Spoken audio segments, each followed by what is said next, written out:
market for his basic staples.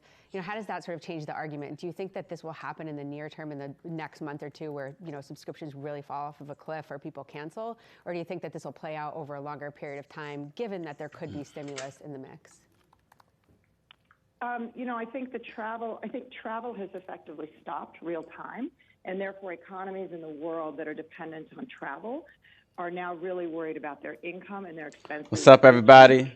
Today, they're making decisions for their I decided to do something a little different. Which means short term. I'm streaming Forex disconnecting from Netflix to save the $10 along with the stock market. Government's going to do stuff, and so maybe that I've been trading. I've been getting into trading. And maybe travel as you can see, again. That's what I've been studying. That's why I haven't been streaming a lot.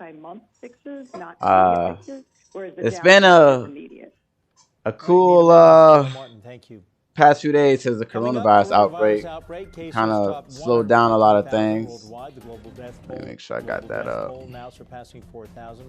I'm actually lost a good bit of money because of the coronavirus, but I've been learning. I'm only 2-3 weeks in, so it's been working out for me. Oh, my stop loss. What is this? Oh, I don't want to hit my take profit. Don't. Almost hit it. There we go. Shift that baby back. Correction got to be done here. No, that's too high. I might just be patient and pull it back. A correction has to be done. That's too crazy. How many pips is that? That's 300 pips in like 2 seconds. Hey, I ain't complaining. Let's get this money. We gotta get this money. But see, that's a resistance place right here. I mean, that's a support level right here, so I might just hold on. Gotta get this bread where you see fit, you know what I'm saying? You don't complain about it.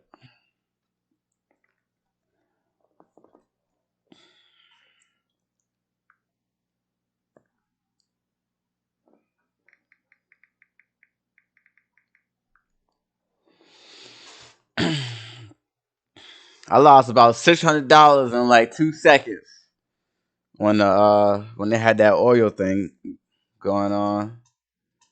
But it's all good though. It's a learning experience. It's all about learning. Let me make sure I got this all set up. I love me a good trailing stop. Oh, this one is in the negatives. This the only one that's in the negative. It's that. This one gotta come back though.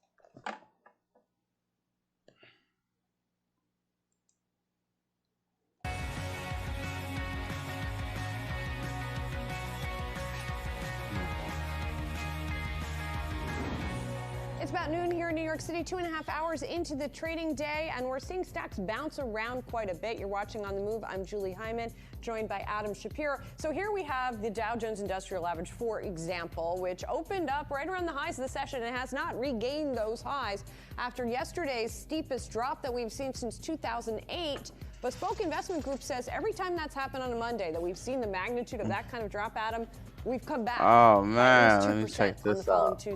So right now we're not seeing that. Damn, this I hit time my might be thing. different. We still have 4 hours in the. I got the bread from it though. But still, one thing to keep an eye on. Okay, we're at 27.54 right now.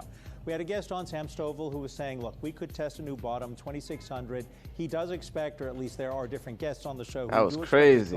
I made some money on that trade. Actually be, if you take a look I had, see, I had it before. I had a 0.1 lot size. But when the market got volatile a couple days ago, I lost about $600 in like 2 seconds. So I decided to switch it to 0.5, 0.05 lot size. So of course, like if I had a 0.1 lot size, man, I would have made over $1,000 today. There's the year-to-date chart. If you look at But today's action. you know what I mean? Sometimes you just got to be patient. Volatile, interestingly, as stocks have 0.59% is where we stand right now. And one last thing to take a look at. We keep talking about the airlines and what's going on with them right now. You want to pay attention. Still running up, though. Started out trading higher this morning. They are falling right now, as is you see the other airlines falling. But American Airlines, we're going to hear from Doug Parker during this hour in which he had addressed the JP Morgan Industrials Conference. They've cut capacity. Trans-Pacific American, they're the largest of the airlines as far as capacity cut, 55%. You know that's going to hurt, and we're going to be addressing that. Yes, we will. All right, stocks overall, as we've been saying, seesawing after that big rout yesterday. We've got team coverage on the fallout of coronavirus in the markets. Yahoo Finance's Inez Ferre is at the New York Stock Exchange. Inez? And Julie, we want to bring you a headline from Occidental Petroleum because that stock has been halted for trading. It's up more than 1.5%. It's been halted for trading on news pending. CNBC reporting that the company is slashing its dividend to 11 cents from 79 cents a share. Now, you'll recall that yesterday a lot of these energy stocks were under pressure as oil had plummeted yesterday. So news pending, but the stock has been halted for now, and that headline that the company is slashing its dividend to 11 cents from 79 cents a share. Let's take a look at the Dow laggards right now, because we have seen the Dow come off of its highs earlier. We had this relief rally earlier, and traders were really watching to see if this would last throughout the day and how we will close later. And just taking a look at some of the laggards, you're looking at Boeing under pressure today, Caterpillar, also Dow Inc. Looking at some of the leaders, we're watching Microsoft, Apple, JP Morgan Chase. All the sectors earlier during the relief rally were in the green, but now you're looking at technology and financials, which are in the green. Some of the other ones flipped into the red. Now we'll go over to Anjali in the studios. Thanks, Inez. Really looking at the numbers right now is really of concern. We know that there are more than 116,000 cases worldwide, and that's more than a 2,000 jump from earlier today. Meanwhile, a new milestone, deaths climbing well past 4,000 cases. Globally, we're looking at a really significant shift actually right now in terms of where this virus is of concern. We heard moments ago from CDC Director Dr. Robert Redfield saying that China is the new Europe, and Europe is the new China, really looking at how the cases in Europe now, especially in Italy, are really climbing and mimicking what we saw in China earlier this year. So that's really of focus right now. We know that the administration is looking at how to address this, looking at the various sectors of healthcare, including meeting with insurance executives. We know that President Donald Trump and Vice President Mike Pence earlier just now said that they are talking about how all the health insurers have come out saying they will waive co-pays, cover the cost of these coronavirus tests, as well as some have even waived the pay for telemedicine, looking at how to really address this outbreak and make sure that everyone is concerned. Yesterday we heard from President Trump. I made the right trade here. Listen to what he has to say. We're also going to be. I made the right trade here, so I'm good. You know what I mean? Because I got in here and I ate all the way down here. That's 620 pips. If I had that dollar lot size, man, I would have made over $1,000 today. Because I got two trades of this in right now. You see? So that they don't get penalized for something that's not their fault. When they got into that situation with the oil and all of that, and this happened, I was betting the opposite way. So I lost about, let's see. Recovery out. Yep, this about the same amount actually, $400. European stocks even across it's okay though. I'm learning. 3% I'm new to this. Nosediving yesterday, but investors seem to be awaiting flesh on the bone of the stimulus measures that had eased their nerves earlier. One analyst who called it a dead cat bounce this morning potentially proved right. With the Pan-European Stock 600 index even. That was trading much higher this morning. Is crazy right now. After its worst day yesterday since the financial crisis. Now in the red. Crazy. The FTSE, now if you want to make some money, you got to get in this Forex game, man. Stop playing all the time. Germany in the red. trouble across Europe. That's how you make On some real investors' money. minds seems to be Italy above all, with the sight of the Italian government putting the When the whole stock market country crash, on you make lockdown, money. unnerving When the stock market go up, markets as you well still as make citizens money. there. It's a sign of their commitment to tackling the outbreak. I mean, you lose money too, Enormous, but you make significant more than you short-term lose, so it don't matter. disruption. Potentially some investors fearing what that could mean if similar measures are brought in elsewhere. Police there, soldiers there being brought in to enforce a travel ban for all but essential travel. So quite a remarkable initiative there, something that people say hasn't even happened in peacetime, unprecedented. It's worth saying, just lastly, a lot of attention on policymakers in terms of what they're going to do in terms of economic measures as well as health measures. Significant pressure now on the ECB, which meets this week, Eurozone finance ministers who meet next week to step in, turn on the spending taps, and in the ECB's case, potentially lower rates. But with rates already seriously low, some in negative territory, as one ING analyst said, they're basically out of ammunition. Back to you, Adam and Julie. All right, thank you. Oil and energy stocks rebounding today, though they are off session highs. This is crazy. Yep, this is what I lost at right here. Plans to cut payroll taxes. This drop right here. That's when I got messed up. With us to discuss this is Damian Corvalin. If I knew that was happening, I would have been straight. As I'm looking at WTI right now, might happen again. You never know. After what It's gotta we be saw ready. happen on Monday. But before this price war with Saudi Arabia and Russia, there was demand destruction taking place. Now that we have the price war and demand destruction, how long could it conceivably take for oil to recover once we're past the coronavirus problem? Hi, Adam. Yeah, this is a good question, right? I think, as you mentioned, we had a demand hit already, which was weakening oil fundamental. We're adding this excess supply. We think this will keep WTI prices likely, near their trading range. In fact, even lower, just shy of $30 for the next 6 months. That's the time it will take to get the rebalancing necessary to reflect what I think has been an important structural shift, which is the end of the artificial OPEC cut and a strategy now of gaining market share, which benefits them economically over the long term. So again, about 6 months with TI close to $30 in our view.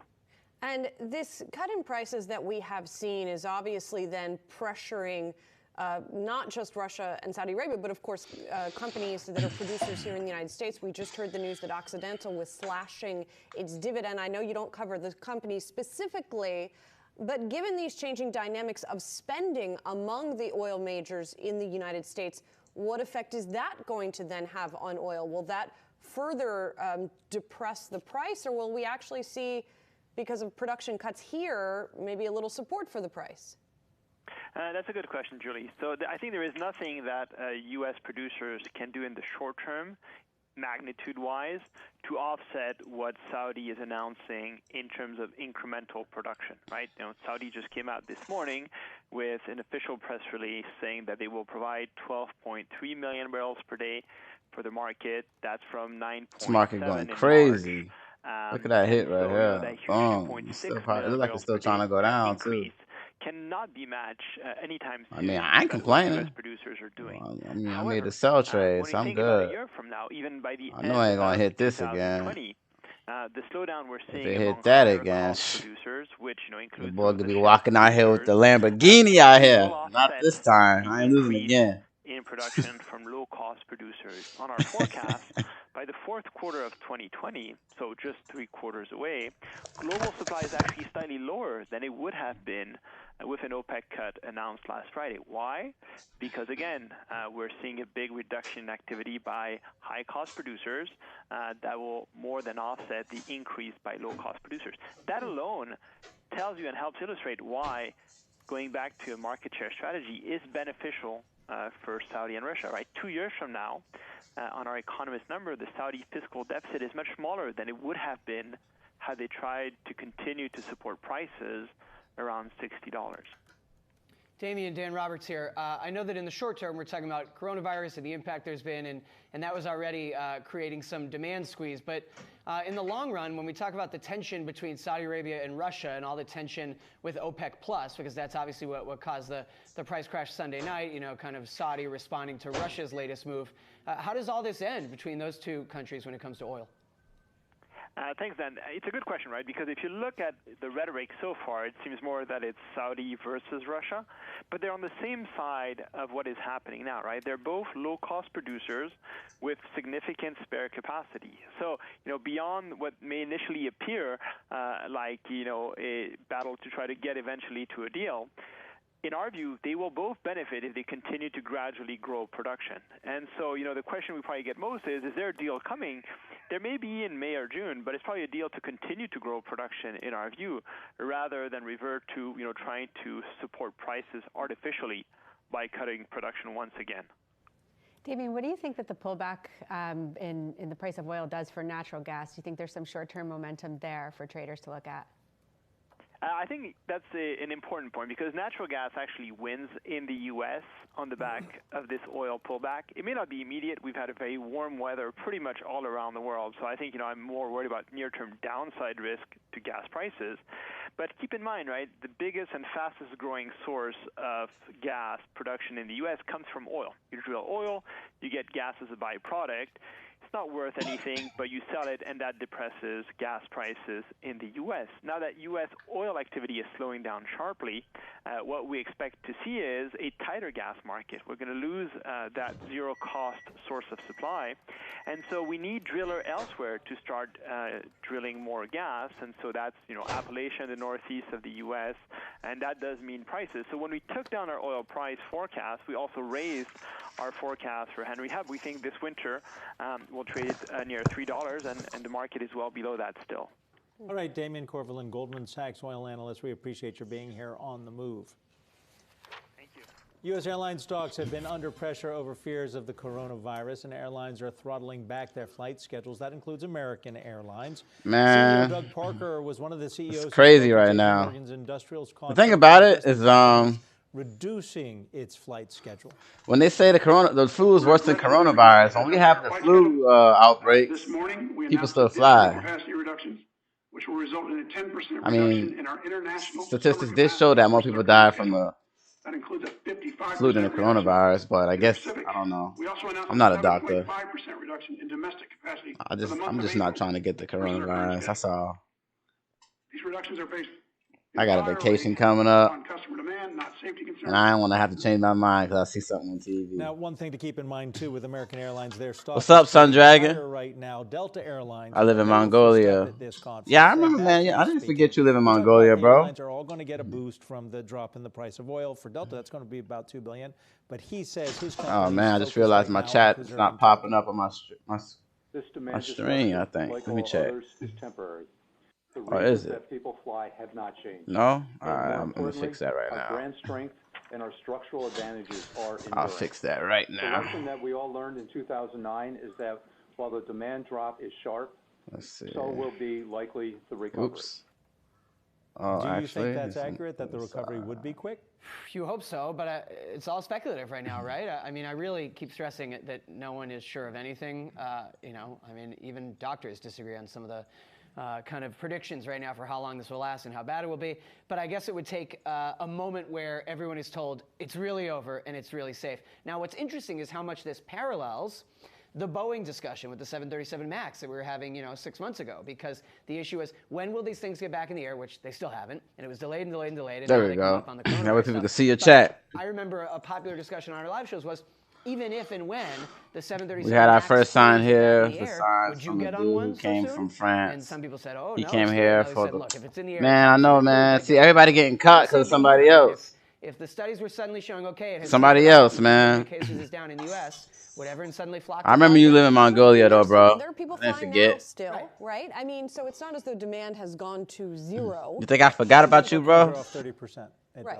So 30% is not 50%. It's not 100%. Yeah, but let me tell you about this fee confusion that I have. So I recently booked a flight and I had to change it, and I had to pay $450 per ticket for 4 tickets. And it was BCD, USD. I need to put some money on my other account. It was because United just changed. United That's what I'm gonna do. Well, they criticized for this, and you should open call them up. back. Yeah. They've just changed Just it. If you happened bought yesterday. it, call them today. Yep. Demand it because they just March 2nd. If you bought the ticket Yeah, before booked March 2nd. March 2nd. Yeah, as long Although as you it book has to before be, I noticed that it has to be for travel, through the end of April, and that to me didn't seem like a long enough period. Yeah, this is travel for June. So this is travel for June, and there was a fee to change a ticket. The new ticket was a higher price. So I'm thinking to myself, like, are they really in that much trouble? They're Pretend you're making a me on couple the grand phone off and of point me. out But their CEO as well as the president and incoming CEO are deferring their base pay until June. That's good advice. I'll take They're a deferring look base at pay. it. You should Ask you on the phone for Let's do it. United. And on the flip side, maybe the 30% bookings cut is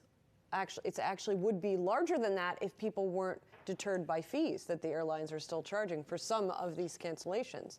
So I don't know. Let's talk more about what's going on in today's market action and yesterday's action. Sylvia, at Direction, you guys have a suite of different ETFs. And you were talking to us earlier in one of the commercial breaks about the really fascinating activity and volume you have seen in these. And I should point out, some of your ETFs didn't exist during the financial crisis, am I right? Some of them are newer products. So you don't necessarily have a precedent either. So some of them, so the financials ETFs were there back then. So 3X bull and bear financials. And I'll tell you what, there was probably, I want to say a little less demand then for a financial bear fund, believe it or not, than there is now for an oil bear fund. So what happened yesterday, the price of oil moved, the underlying oil and gas index that we track had about a 27% move. So we had, essentially over 90% returns in our oil bear fund. So what you see now is for sophisticated tactical traders, there's a way to generate alpha in this type of market. So it could be a short-term view downward. Sophisticated or a hedge. tactical is really the key 100%. there, because this is 100%. not for the faint of heart. And just to let people know, when you're talking about a leveraged oil bear fund, effectively what that means is you're betting that the price will go opposite of where it is in the regular market. Exactly. You get a benefit. And it's then leveraged, so you get several times. She knows the game. That's how you end up with a 30% drop in oil prices yesterday and a 90% gain in a bear for fund. this product. Yes, exactly right. And to your point, if you're a long-term investor, there are a bunch of products out there that are -1. So we have an inverse S&P 500. It's not a product pitch. It's just a way to democratize hedging for RIAs. It's an easy sort of trade. So I think there are things to do. Investors have ballasts out there, again, with inverse funds or gold utilities. We're seeing a lot of flow into gold and utilities in particular right now. But yeah, on the 3X side, the bear funds. Let's see. I want to know what's the worst part. The government of France told us to hide the picture and the name of the dude who had the coronavirus. Yeah, I thought you forgot. No, I didn't forget about you, bro. At this point, I don't even care about coronavirus. What's this graph? No, it's Forex. It's called. Well, first, let me go back to what you said. I didn't forget about you, man. I don't play CSGO as much, I know. But I didn't forget about you, bro. How could I forget, man? It did feel so drastic, right? I remember a lot of things. I know I got a lot of followers on my Facebook page and all that now, but I don't forget about the people that I'm close with. You always come to my streams, so I won't forget about you, I promise. Trust me, I remember we play together all the time in Southeast Asian CSGO servers, and I carry you. But yeah, I'm just playing. But you gotta hide it because it's PHI, public health information. So you can't really just say, "Hey, this guy got the coronavirus." You can't just say that because it's well, I know that's a law in the United States. I don't know about Mongolia, but what's this graph? Stock market. As part of the stock market, I'm in Forex and other stocks and exchanges. I decided to change up a little bit, have something to do instead of just sitting around playing Dota all the time.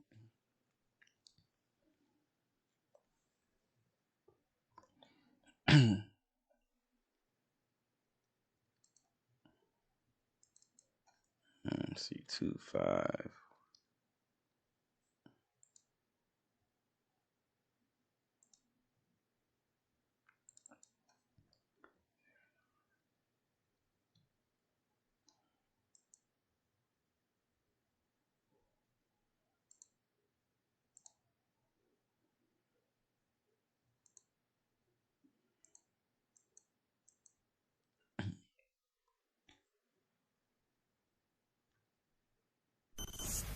Welcome back to On the Move. I'm Jared Blickery. We got stocks on the right direction again. Dow is up almost to 400 points, 1.6%. S&P 500 up 1.75%. Damn, man. 2%. Russell 2000 can't get any traction here. S&P 500, we're going to look at the intraday price action. And so here we gapped up, came all the way down on some coronavirus headlines from the CDC, tested some support areas from yesterday, and now we're back up here. But don't hold your breath. We still have a very illiquid market, which is moving disproportionately. Yeah, I don't trust nothing right now. I don't care what they say going up. That is still very elevated. You mess around, you're going to get caught. That's why I got stop loss on everything. Oh, let me make sure the stop loss good. So here's the NASDAQ 100 heat map, and we can see you mess around, you're going to get caught. Apple and Microsoft up 4%, but I want to go to the energy market. We just got some news from Occidental Petroleum, which is up 6% today, that they are cutting their dividend from 79 cents to 11 cents. I'm about to put some money on my other account, on my other broker, so I can invest in like the, I'm going to try to hop in like S&P and a couple other we're going to be right back. Exchanges.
So stocks are trading higher again, although we are not hitting the session highs that we had right at the opening bell.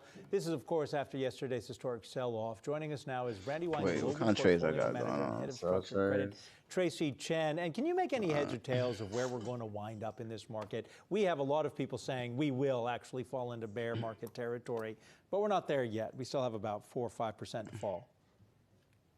I think it really depends on where this virus containment be. For example, I think U.S. is in the early acceleration case because if you look at China, they are already stabilized in terms of the virus containment, and followed by Korea, where they have the peak in the new cases, and followed by Italy, Iran.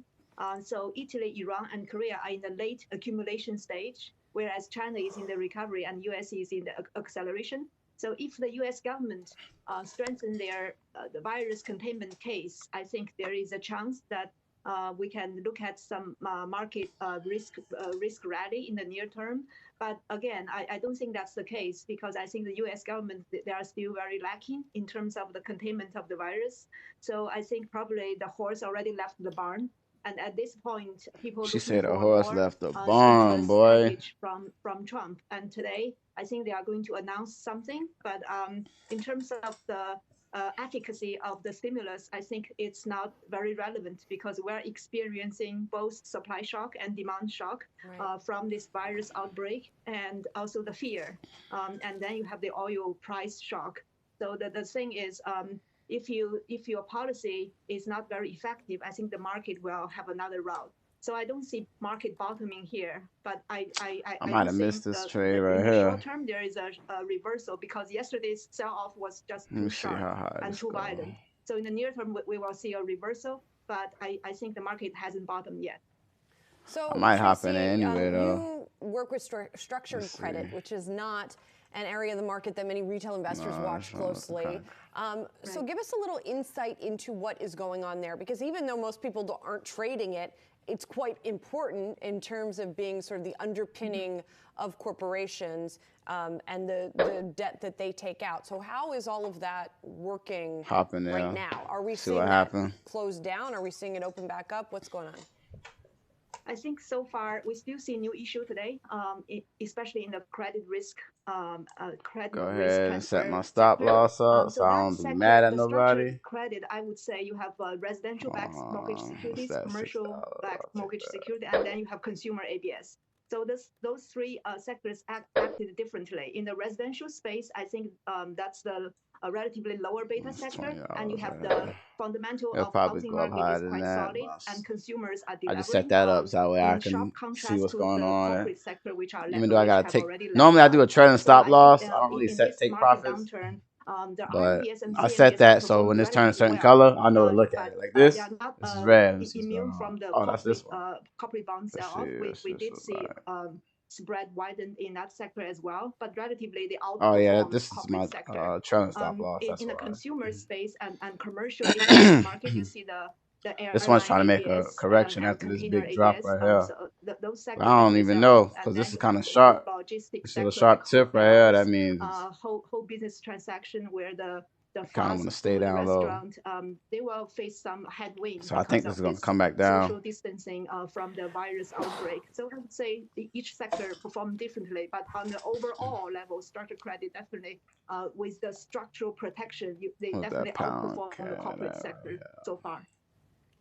Tracy, you mentioned that you might be waiting for an announcement later today in terms of either, injecting liquidity into the market, something about balance sheets or payroll taxes. What would make you feel good about the market in terms of the government support? For me, it might be something like an announcement to fund healthcare providers and hospitals and some sort of, medical solution. But what are you looking for that would make you feel good about the market? So I'm looking for two aspects. One is there is some targeted stimulus, meaning they will have a backstop for some small and medium enterprises where they will face heavy balance sheet, heavy leverage, and because of the virus outbreak, their business will have a shock. So I would expect that the government can have some backstop there. So that really can boost the market confidence. On the other side, tax cut for consumers in a very targeted way for those family or household who have suffered from this outbreak. I think that should be beneficial. But I think a blanket or blind stimulus not very targeted way is not a very effective way to stimulate the economy and to boost the market confidence. Tracy Chen, thank you very much. Thank you. The Consumer Financial Protection Bureau has filed a lawsuit against Fifth Third Bank for opening fraudulent accounts to meet aggressive sales goals. Yahoo Finance's Brian Chung joins us now with more on this. Brian, this is basically what Wells Fargo had been accused of doing as well. Fifth Third is sort of trying to downplay this, saying it's more limited. They've already taken care of it. What are the details here? Yeah, so the Consumer Financial Protection Bureau dropped this after market hours yesterday, and here were some of the allegations. They claimed that the company was cross-selling products and said that they opened deposit credit card accounts in consumers' names. They say that they transferred funds from consumers' existing accounts to some of those unopened accounts, and then they also allegedly enrolled customers in accounts or banking services that they never signed up for. Now, if all of this sounds really familiar, that's because these are almost exactly the same allegations that were launched against Wells Fargo in 2016. Now, for Fifth Third's part, they say that this was a relatively small amount of accounts that were open. They say it was only 1,100.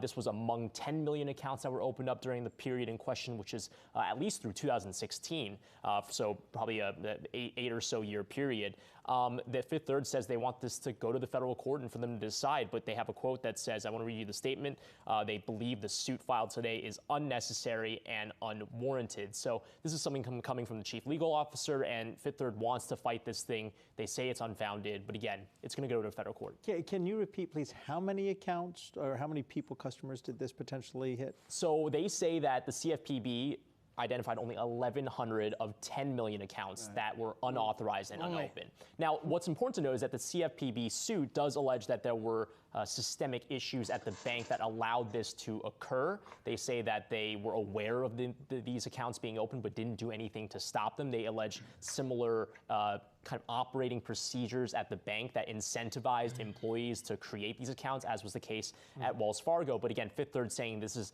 they didn't say directly this is not like Wells Fargo, but they're saying this is a much smaller scale situation than what happened at Wells Fargo, where there were millions of unauthorized accounts that were open. Because this happened at both Wells and this this other bank. Is there a possibility that this happens at a lot of banks and it goes unchecked? Yeah, Maybe well, I not mean, a lot, the timing of this is actually kind of ironic because literally right now down in D.C. on Capitol Hill, Charlie Scharf, who's the head of Wells Fargo, and granted, he's only been there since October. He was not there while the unauthorized account scandal at Wells Fargo was taking place, but he is testifying and trying to convince the Democrats and Maxine Waters, who's the head of the House Financial Services Committee, that he's going to do a good cleanup job at trying to fix and engineer a turnaround story at the bank, which has been a really difficult slog for them when you consider they've had such a high amount of turnover. There was John Stump at first. He was then turned over to Tim Sloan. Tim Sloan then was removed. Actually, both of them were removed shortly after they tried to testify on Capitol Hill. So probably not a very comfortable thing for Charlie Scharf to be doing right now. But he was telling the lawmakers this morning that he does acknowledge that Wells Fargo had a broken culture and wants to turn it around. Whether or not he's the man for that job, it really depends. But he hasn't had much time. All right. Thanks, Brian. Coming up, we are seeing stocks now back in the green a little bit more decidedly here. All three major averages are higher, but really we've been bouncing around quite a bit after the big rout yesterday. And as we go to break, let's take a look at some of these stocks leading the Dow's gains at the moment. Apple, Microsoft, JP Morgan, Home Depot, and McDonald's all on the rise.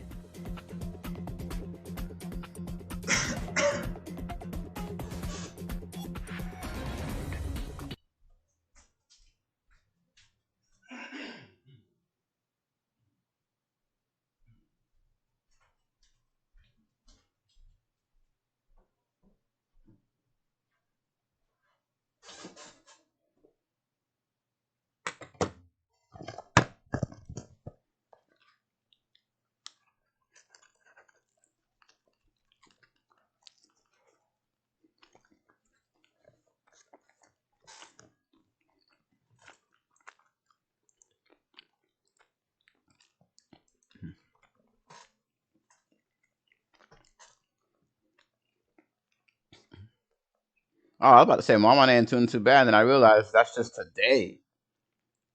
That's one day. I thought I was looking at it like how was it past. I thought that was like the monthly or yearly chart or something, year to date chart. And I realized that's today. These markets ain't playing today.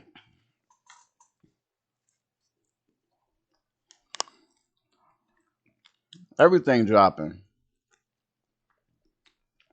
You know, I was thinking, I wonder if like internet service providers are crashing too, because even though we home, we all still using the internet. Everybody still wants the internet. I mean, that's the least we can do. I mean, that's the only reason we can stay in the house by having the internet. If we didn't have the internet, let's see. I just deposit some Bitcoin into my other broker's account. I'm trying to see if I'm waiting on it to come through. Let's see. Bitcoin USD. Excuse me. Once I get that money, I'm going to make a trade on my other account.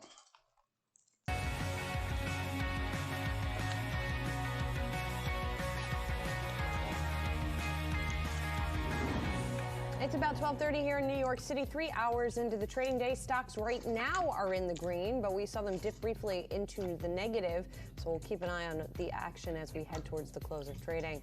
Let's take a look at the 10-year Treasury yield as well. We've seen a little bit of bouncing around there, but it's not been as large. And in fact, the 10-year yield is back near the highs of the session, 0.63%. Coronavirus outbreak, the latest. Cases top 114,000 worldwide, and the global death toll surpasses 4,000. The virus is also affecting airlines. Some of the major airlines in the U.S. are slashing their flights, both domestic and international, as the coronavirus hurts demand. Welcome back to On the Move. I'm Julie Hyman. And Yahoo Finance's Anjali Kamlani taking a break from coronavirus coverage for a moment and is joining us with a guest. Thanks, Julie. Yes, I have here with me Nancy Erica Smith, partner at Smith Mullen, a firm in New Jersey, which famously helped to defend the women who were suing Fox for sexual harassment. So you've also now added to your list PNC Bank, and that recently got sorted out. Can you tell us a little bit about that? Yes, my client was assaulted by a customer at PNC who PNC had at least 3 years' notice was a sexual harasser. Uh-oh, look. We claimed that it was entitled Pound to a Cad safe doing his workplace, job. even from a customer, and even right outside the bank, the assault. Look, I began just in put the that trade in. vestibule and Let's see. continued on the private sidewalk in front of 1625, PNC. 10 minutes The ago. jury agreed with us and awarded her And what did I $2.4 see? If I had pit more, like I said, if I had a bigger lot size, I'd have been emblematic of really already the at like awakening, $20, right? but I'm at International 5 Women's on my Month. side. There's It's the 20.05. awakening of this The way this outlet market's of set up, you can't be retail, greedy, women man. really coming to the forefront and saying, You can't be I'm not gonna greedy, stand for this man. anymore, Or you can be and taking I need to L's. find You're gonna help. get So are some. you finding that, You'll get some with wins, the but you're cases gonna that you take some already dealt, that you're losses. seeing an increase really in interest? I learned There's that the no hard question way. that more women are saying, I don't have to tolerate this anymore. And one reason is that we're supporting one another more. You know, Me Too really makes Set a my difference challenge that if stop you're not loss to alone. 200 In pips. individual organizations, we saw it at Google. We saw it at McDonald's, the first nationwide strike by women complaining about sexual harassment. We saw it in Mexico yesterday, a nationwide strike of women, not even in the public sphere, staying away from even mass transportation. If we did that around the world, we could really change the world. We're tired of, men are foremost. We live in a patriarchal societies, all of us.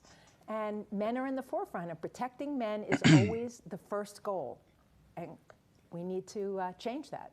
Do you think that it has helped as well? Obviously, you know, you have a character now. There have been people who have played you in both a show and a movie. So seeing that and seeing that sort of the entertainment industry role in that, what do you think their role really is in this? Well, some of the worst perpetrators of sexist views of women come from the entertainment industry. So when Matt Lauer does a 12-minute skit making fun of sexual harassment, and Harvey Weinstein decides how women are portrayed in movies, and Les Moonves decides what's news, and Charlie Rose decides who's important to interview, all of us are affected by that.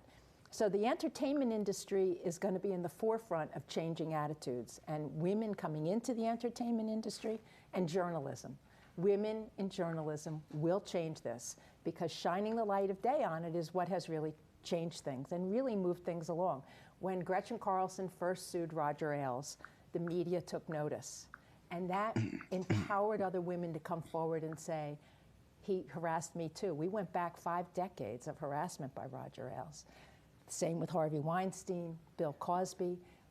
Journalism, the media, is helping to empower women to come forward. Is it really a role of, you know, who is a notable figure that's being sued, or is it just everyday women can really take this on and still get the attention that's necessary? And you asked me about that the last time we talked about PNC Bank. Yes, this was a wealth manager. You know, she made $85,000 a year. She wasn't $1 million anchor. But she was important. Every one of us is important. Every one of us has to fight. She's made $2.4 million. The jury awarded her because of what happened to her. She was brave. It took years. It was tough, but she did it. And since then, other women at PNC and other banks have started calling and saying, wait a minute, I have a customer who's harassing me as well, and they won't do anything about it.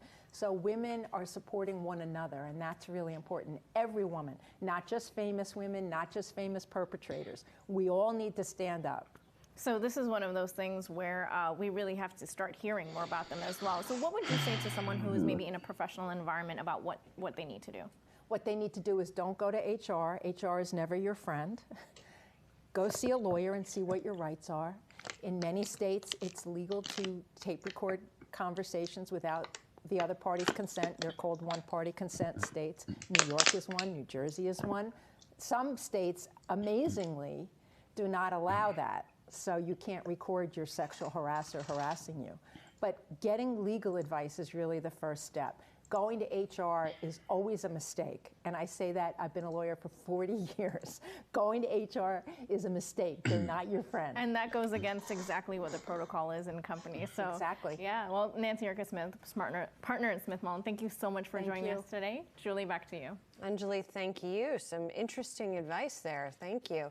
Coming up, coronavirus takes a toll on the big rock concerts worldwide as big-name stars and bands cancel tours. Plus, you might be surprised to learn the city with the worst traffic is nowhere near Los Angeles.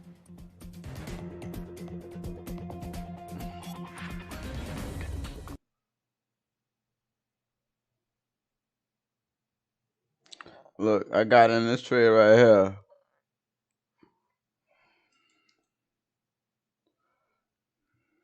631 pips. See, if I didn't got messed up earlier and I did a dollar lot size, that would have been.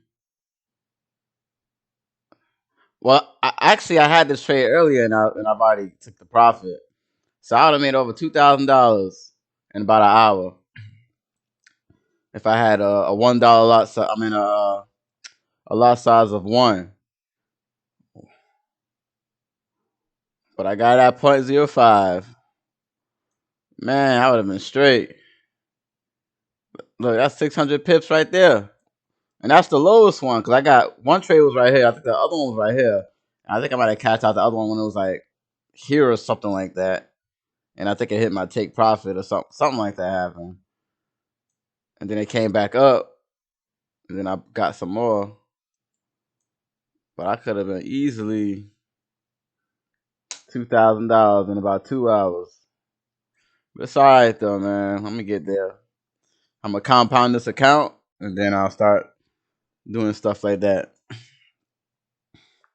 Just takes time. I'm learning the game. It's kind of hard to learn a little bit, though, the way this market's set up right now. I mean, you know, I was learning, like, when I say learning, I mean, like, trend lines and stuff like that.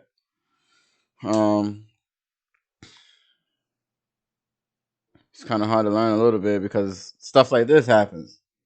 You know what I mean? I mean, obviously, it does show us on a downtrend. Wait, this is the 15-minute candle, though. And then usually, when it gets about right here, on the outside of the Bollinger Bands, that means it's, I believe it's undersold.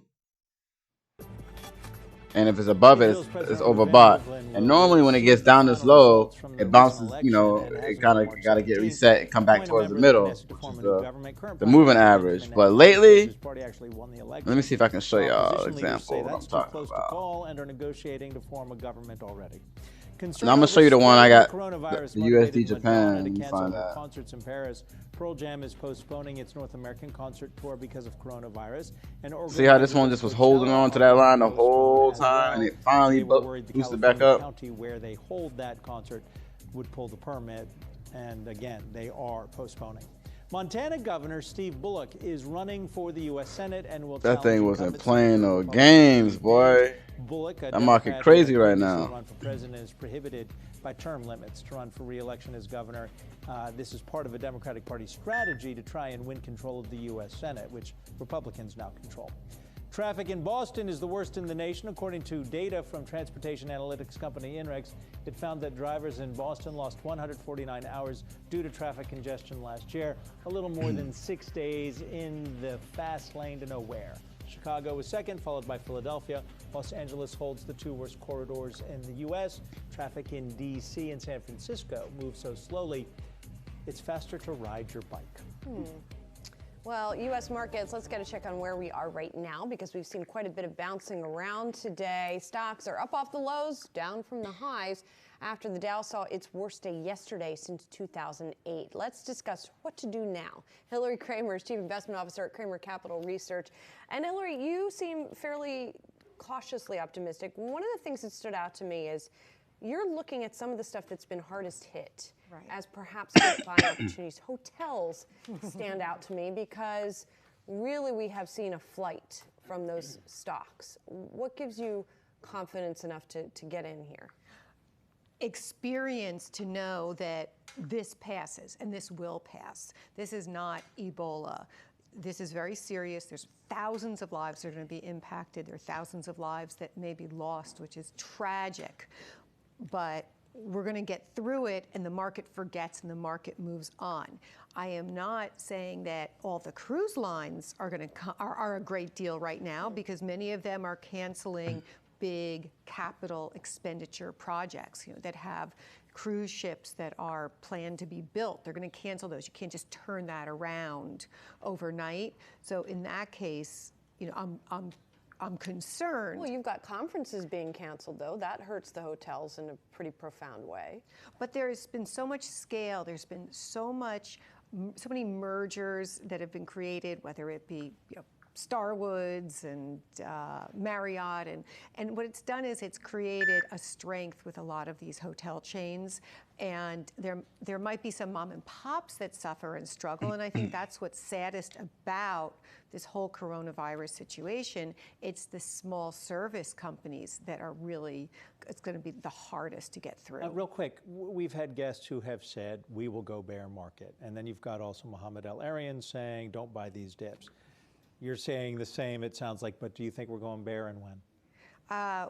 Well, we only have to go another percentage down. Yeah. I mean, we were 19% down. We just need to be 20%, and then officially we're in a bear market. It could very well happen. We could take another step or leg down, but because I'm in agreement with Lloyd Blankfein of Goldman Sachs, formerly of Goldman Sachs, that there isn't a systemic issue with our entire global financial structure.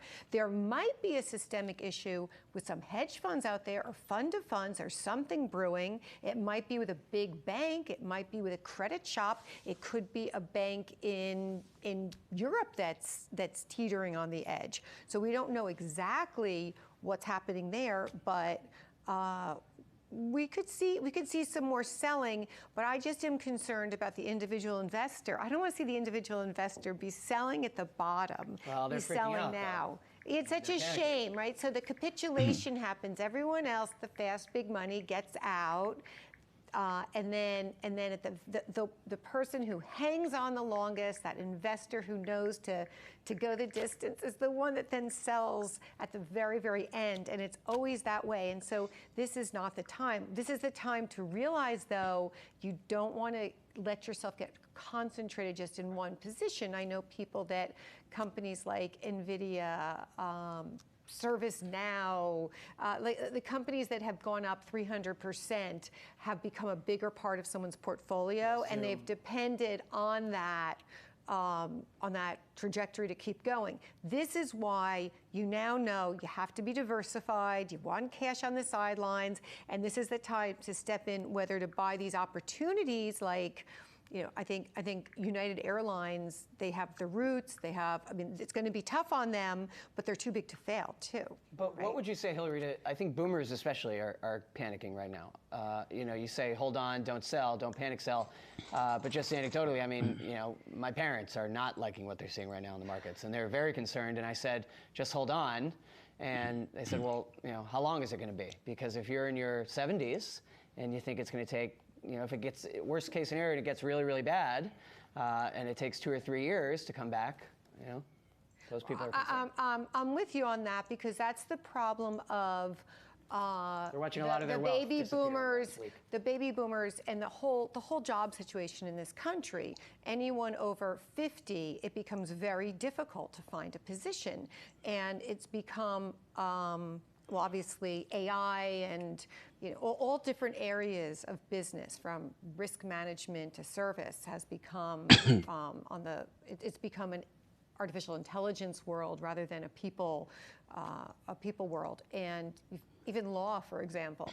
But that has been a problem. So when you're 70 years old and you're thinking, rightfully so, I'm going to live to be 110, which very well may happen, what do I do? And that's why be diversified and have some of these staples too.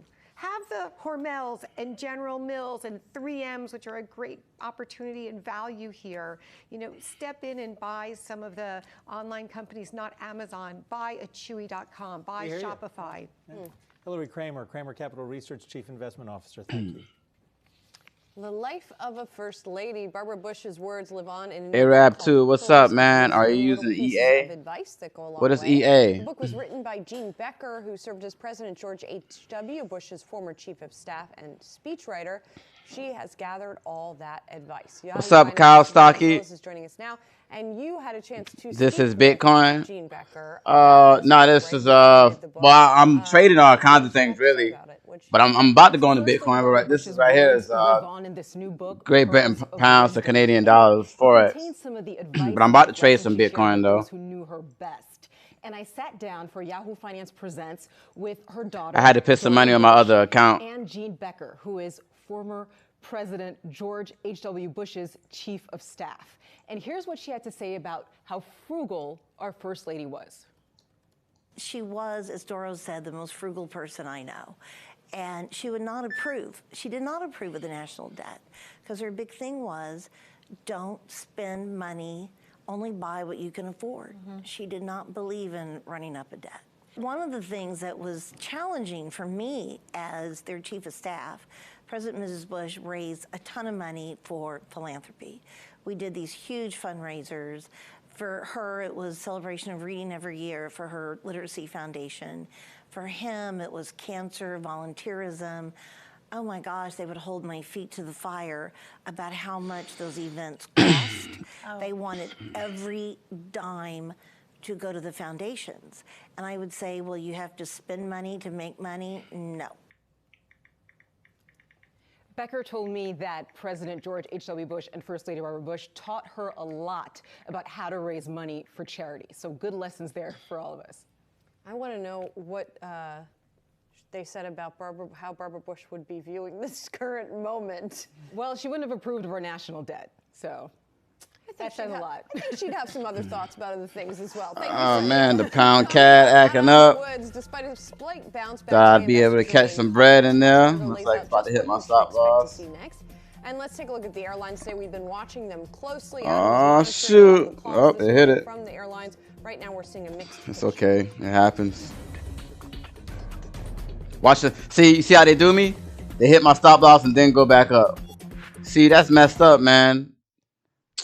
They do me wrong, man. Let me see. How I had that right here. I should have put it about right here. No, that's all good. I didn't want to be in that trade anyway. I missed it. So I have two accounts.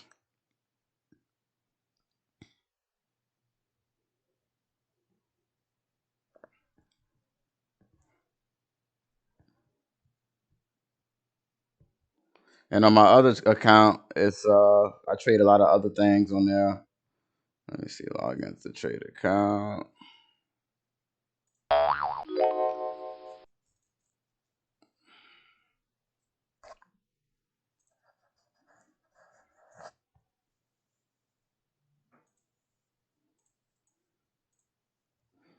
So on this one, it's the same thing, Forex and stuff, but it has a little bit more like gold, silver, other stocks. What's this? S&P? No. This is S&P 500. This is Dow Jones, natural gases, UK oil, US oil, gold, silver, Bitcoin and US dollars, which is the one I want to look at because it looked like it wanted to come back up. That's why I logged on to this account actually. That was this downtrend. I might have missed it. I'm not sure. I might have missed it though. What's this? That's the 15-minute chart. That's the hour chart. That's the 30-minute chart. 30-minute chart look like I'm still in the game. I can still make it. According to the 30-minute chart.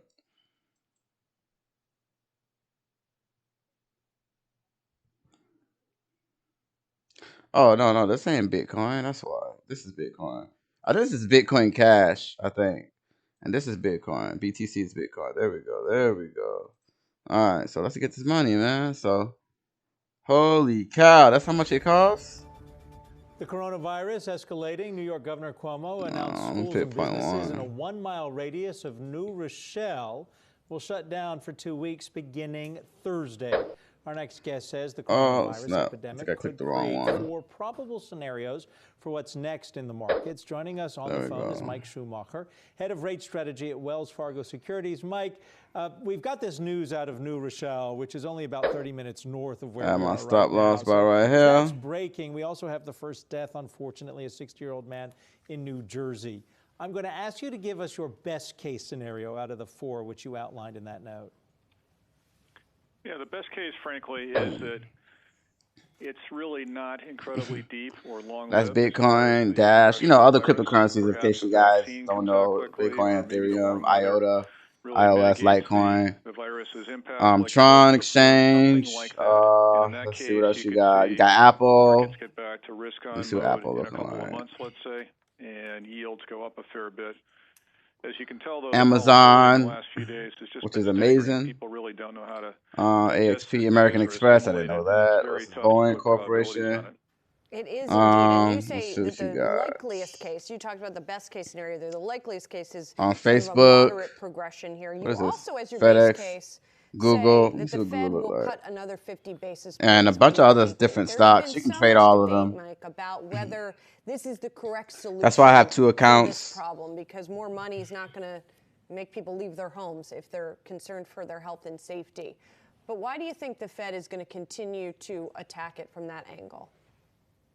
Yeah, it's interesting. We looked at the last 8 cases in which the Fed had an emergency move between meetings, and in all 8 of those, the Fed made an additional move at the next scheduled meeting. So history would tell you that once the Fed goes 50 or 75, Everything dropped by here, like be, almost every single it very stock. consistently Let me follows see it up. something real quick. Let me And see what oil look like. really the tone My from the boy Fed had a problem leaders, with that not earlier. so much over the last couple of days, the Fed's in blackout mode, but before Saturday was that we're here to do what we can. So the market's actually priced for about 75 basis points. Like the drop was so bad that it didn't even like drop. I think this is when it actually it dropped so bad that when the market, well, I didn't even know this. I learned this yesterday. But when it dropped, when the market drops, I think it's 7% or 20% or something like that within X amount of time, it closes the market for 15 minutes. And the second time it does it, it closes it again for 15 minutes. And the third time, it actually closed the market for the day. Never seen that a day in my life until yesterday. Potentially an uptick in revenues from trading. This is crazy right here. How does that play into all because of the coronavirus? You know, again, just assuming Q1, Q2 won't be like, I never thought that. Well, they say that this happened before in 2008, but I wasn't in high school, man. Like, I'm not looking at none of this stuff. You know what I mean? Like, that's the last thing I'm gonna look at. You know, as long as I got my free lunch, that's all I cared about. But now, when I see the stuff with my own eyes, it's a bit different. All right, Mike Schumacher, Wells Fargo Securities, Head of Rate Strategy. We appreciate your insight here on the move. We also want to thank Dan Roberts for being here the last 90 minutes, and Sylvia Jablonski. Good to see you. Thank you. And let's take one final look at the markets here. Although things are sure to change in the next several hours of trading, you've got another 3 hours, and already we have seen stocks swing between a more than 3% gain to small losses for the major averages. Right now, the S&P 500 is up by about 1.5%. We have seen not just stocks, but other assets swing, not to the same extent, but oil off its highs of the day, as well as bond yields. A lot still to digest. All right, we appreciate your being here. We know a lot of people are very concerned about. I might just take a little side of this. Markets. That's why Wi-Fi PM is up next to take you through the next hour of trading.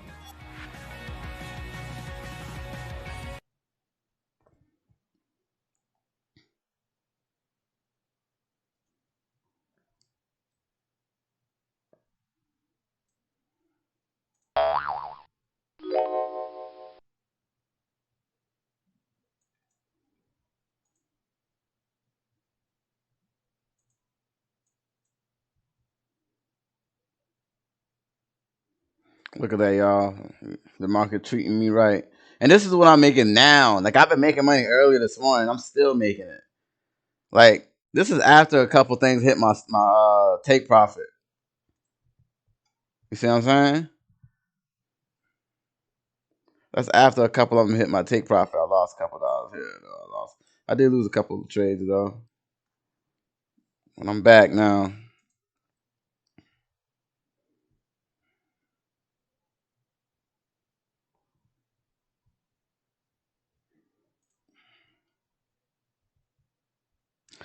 I kind of want to just go ahead and place another trade in here. I mean, my stop loss up there anyway. Let me see what this 5-minute candle look like.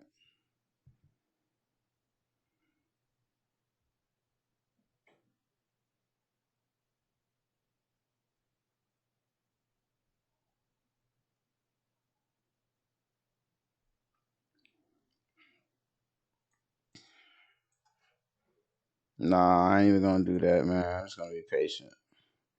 See, that's what happens, man. Like, when you start getting greedy, man, you start getting caught. What's up, Raph? I love Buttcoin. You mean Bitcoin, bro?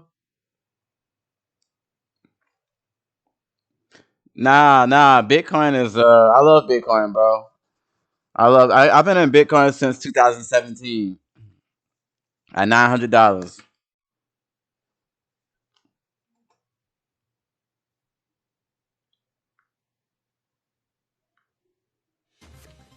Good afternoon and welcome to Wi-Fi PM. I'm Zach Guzman, and right now the Dow is erasing the gains it made this morning, up, as you could see there, just 250 points after the CDC's director says Europe is the new China when it comes to the coronavirus outbreak. At the index's session high, the Dow was up over 900 points. Checking the other major indices, we're seeing a similar pullback with the S&P 500, as you can see there, up just about a little bit more than 1%. Keep in mind, closing at those levels would make history. Never has the S&P 500 not rebounded at least 2.2%. The Tuesday after, kicking the week off with a more than 5% sell-off. We're pacing to make history today, ladies and gents. No sign of any more confidence when you look across the pond, with the European markets closing in the red on the news there. So buckle up for the action we're going to get in the afternoon trade. And with me to watch all this play out, That's 100 pips right there. Yahoo Finance's Kristen Myers, along with former Bachelorette contestant and business consultant. Why is it still Jason going Turk, down? Back with us in studio. And guys, we're watching this play out right now. Obviously, the steam of the bounce This back is crazy. is clearly not there. Part of that being we're getting updates on the coronavirus across the U.S. right now. Vice President Mike Pence announced earlier today that major health insurers have agreed I to might just waive go ahead copays and for hop in that trade coronavirus again. tests. And that comes as the U.S. Another ramps up efforts to 0.05. try and contain the virus. Right now, we're getting updates that New York Governor Andrew Cuomo says he's deploying the National Guard in New Rochelle, one of the state's outbreak hotspots, to assist in containment efforts. Oh, that's the President Trump 5-minute says he'll candle. propose, quote, Whoops. very dramatic measures to help workers and businesses combat the economic impact of the coronavirus. Here's what he told reporters during a White House briefing last night. We're also going to be talking about hourly wage earners getting help so that they can be in a position where they're not going to ever miss a paycheck. We're going to be working with companies and small companies, large companies, a lot of companies, so that they don't get penalized for something that's not their fault. Fox News is also reporting that one of Look, the I ideas just placed in that discussion trade right now is a, quote, at- full exclusion I just of placed payroll that tax trade employee contributions, like 2 which seconds would ago. Y'all saw me basically place that mean a trade. complete payroll tax So, holiday. let me see how lucky guys, I we're seeing this get. all play out, though. A lot of people have been raising the concern that nothing really, when we're looking at what's on the president's desk in terms of options to pull here, might Look, be enough to really fix the fact that Americans right now don't want to travel necessarily, don't want to leave the house if they want to be safe here in guarding themselves against the coronavirus. It's like So what do you it guys dropped think when that of what could be damn. done This is the oil thing right here. Some of those proposals are great, And but we then do have to ask how came much back help up, they're going to made it, actually you know what I give, mean? particularly And then low now it look like income it's slowly workers, right? Those trying to do hourly the same thing, wage really, but earners. just in a slower It's great form. if you get a payroll Well, tax I guess until you exclusion, but see you have this. to be on the payroll in order to get that. And what we're starting to see is businesses saying, look, we're actually going to have to cut some workers' hours or just lay them off entirely. And so if you lose your job because of coronavirus, great, you get a payroll tax exclusion, but you have to still have a job for that. So I think what the American people are looking for, I think what investors are looking for, is a really robust economic policy in response to this to make sure that the United States economy does not slow down or head straight into a recession based off of this virus and this disease and its spread. I think it was so well said. The only thing I'd piggyback off that is what you said. It's just not enough. I think there needs to be more detail. Right now, fundamentally, the core is there for the economy to move in the right direction. We just, in this type of circumstance, we need more answers and we need more specifics. We have a president who pumps his chest when the markets are at their all-time highest. But in a situation like this, we need more detail. We need more answers. Yeah, that's really what we were talking about this yesterday when we were talking about the more than $8 billion passed in terms of kind of applying the funds to get some of those questions answered and make sure that the support is there for local officials that are trying to combat this. Not necessarily too much detail has been given in terms of how that's going to be spent. We know that they're going to be working on vaccines and trying to set up tests that would be there available to the communities that have been impacted so far. But beyond that, still a lot of question marks about what else can be done and how those stimulus measures might actually help the end consumer, to your point, Kristen, if they don't have a job, if we see the impacts roll on. But President Trump also applied a significant amount of pressure, per usual, on the Federal Reserve earlier, writing on Twitter, quote, our pathetic Slow-moving Federal Reserve headed by Jay Powell, who raised rates too fast and lowered too late, should get our Fed rate down to the levels of our competitor nations. They now have as much as a 2-point advantage with even bigger currency help. Also stimulate. U.S. Treasury yields were, of course, on the move today, as they have been all week. You can see the yield there now at 0.63%, a little bit higher than the all-time lows we hit earlier this week. But guys, obviously, when we're looking at the Fed, the FOMC decision just about 8 days away. We'll get that next week. We got the emergency 50 basis point cut. But looking forward to what might be expected after that move, right now the market pricing in a significant cut again, potentially on the way down to, again, hitting that zero interest rate policy. And Jay Powell has even said that this low interest rate environment is actually a headwind, and it is a risk to the economy, because at some point there's going to be no more room and no more leverage of the Fed to really make sure that the economy continues to go if we drop all the way down to zero. I mean, they can only do so much. They have interest rates as their main tool in their toolbox that they use. And if they just keep cutting, as the president wants them to do, eventually that tool is going to be gone. And so I know that it's something that Jay Powell, they've all come out and talked about, that this low interest rate environment is something that they need to be completely mindful of. But I'm not entirely sure how much more. The president continues to hammer Jay Powell and the Fed over their policy, and it's a little bit unclear how much more he wants them to do, especially since with COVID-19, he comes out, he talks a little bit out of both sides of his mouth about how serious it is. On one day, it's very serious. The Fed needs to do something. The other day, it's, the U.S. It's not a serious problem. It's not a big deal. The United States is doing great. The stock market is fine. Yeah. Great time to buy. And I don't know necessarily if right now is the best time to buy. We're going to wait and see what happens to here in the trading action today. What was interesting, though, in terms of where this kind of began, of course, Wuhan in China. We were watching President Xi Jinping making his first visit to Wuhan since the outbreak began, saying that the spread of the virus has, quote, basically curbed in the area, according to Chinese state media. Guys, as we've been following this, though, I mean, a lot has been made about maybe not trusting completely the numbers we were getting out of China. Of course, they did revise those numbers a few times meaningfully in terms of cases and deaths as well from coronavirus. But I guess now, if he's there, I'm not sure what else can be made of him visiting the area, if you should probably not make too much of it. But he is at least going back and I guess visiting and looking at the region right now. Yeah, I think the only change here, the only constant has been change, and it's been difficult to, whether it's policies, it's the numbers that are coming through, it's tough to keep up with what's going on. And I just look at Italy's a prime example. February 27th, there were 600 cases of coronavirus. Literally 10 days later, there's around 6,000, 7,000. So there's just no consistency in the reporting and how to contain this.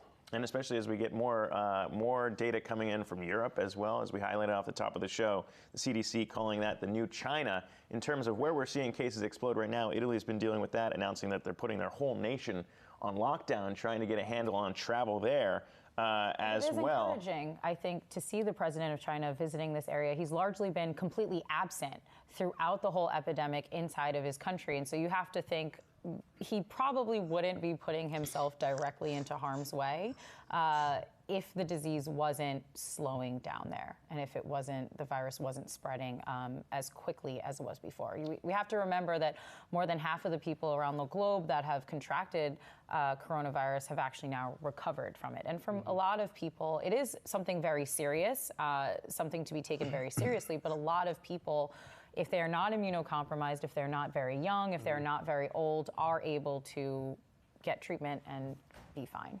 Yeah, and I mean, as we're seeing more and more cases, the question now here becomes what the U.S. response will be to make sure that they see the same thing play out, where you do have a plateauing of cases in China. Hopefully not the case here, where you wouldn't see that, depending on what measures are put in place. But when we're looking at the market reaction, we saw to all this, of course, Monday's sell-off. The hardest hit sector by far was energy, as oil prices completely plummeted.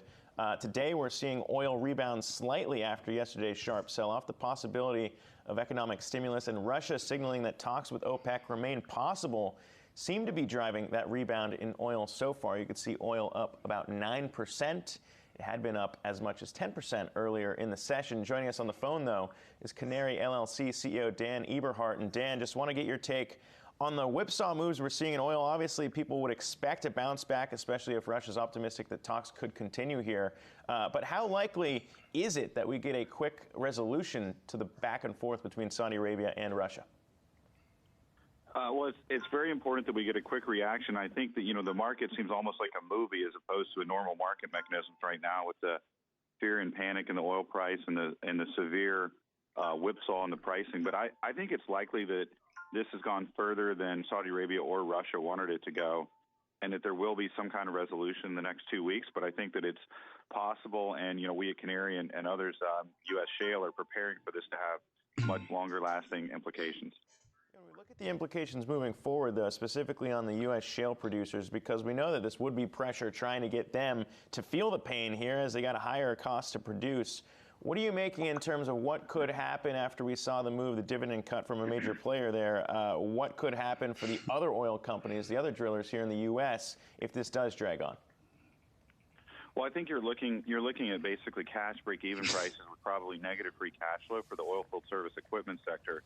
And then I think you've got to look at Occidental as being maybe the first shoe that will drop, with them spending a little more than they probably should have on Anadarko. But I think you've got to look at other names like Apache, Neighbors Drilling, Denbury Resources, Gulfport Energy, Laredo Petroleum, Range, companies like this that are more highly levered names. And then I also think ancillarily, one should look at the banks that have a lot of exposure to the sector, like Cadence, First Horizon, Whitney, Comerica. Some of these banks have got very high exposure to the sector as well, and so investors should be looking at that too. Yeah, no, when we looked at Occidental Petroleum, that was just one of the names slashing its dividend to 11 cents, down from 79 cents. Trading on that stock was halted before that announcement, so you wonder what might happen moving forward with some of those. But clearly, this is the sector to watch right now. Dan, I'm wondering, because Saudi Arabia is particularly vulnerable, so how much pain could they be facing in the future if your prediction of a resolution in the next 2 weeks doesn't come to fruition, or if Russia does not decide to fall in line with the rest of the group? Well, I think what Russia is wanting is for Saudi Arabia to bend a little bit on the part of what they wanted in terms of Russian participation. But the Saudis' budget for the year is based on $58 oil, so we're obviously Brent. And with Brent somewhere around 37, we're obviously a very long way from that right now. But I've been told by sources in Saudi Arabia that they're preparing for oil to be kind of range-bound between $12 and $20 for the rest of the year. So that could be a severe headache for them and for the rest of OPEC Plus and U.S. shale. Yeah, Dan, last question to you before we let you go. I know you highlighted some of the other energy names to be watchful of here, but even Occidental, when we look at their debt load, I mean, they were pretty high levered there when we look at kind of what they had on their sheets. When you look at some of the other names, and even the banks you're talking about, Bank 7 lost over 25% of their value yesterday. Some of these more energy exposed names. Is there anyone particular that stands out as one that would be particularly worrisome, I should say, for some of the names on your list? I think Apache is maybe one of the next shoes to drop. I think Equitrans, which is a midstream company, is very extended. I think Tetra Technologies, with their purchase of FMC, has still got some high leverage, almost kind of the same story as Anadarko and the company we were just talking about. One other point I'd like to make, though, is from an informal survey of our customers at Canary, we think about 40% of our customer base is hedged for at least 90 days and up to a year. Mm-hmm. And so a lot of these producers have got some pretty serious hedges. And so that will provide a cushion for a lot of these E&P companies to at least get through a quarter, possibly a half a year with depressed commodity prices. All right, that's important to note, especially if this does drag on, that there might be a little bit more cushion there, at least a silver lining for the energy sector for the time being. But for now, Dan Eberhard, thank you so much for joining us to break that down. All right, coming up, Trump's re-election odds plunging as the longest-running bull market teeters on the edge of ending, and why Tuesday could be the nail in the coffin for Bernie's chances of staying in the race against Joe Biden. When Wi-Fi PM returns.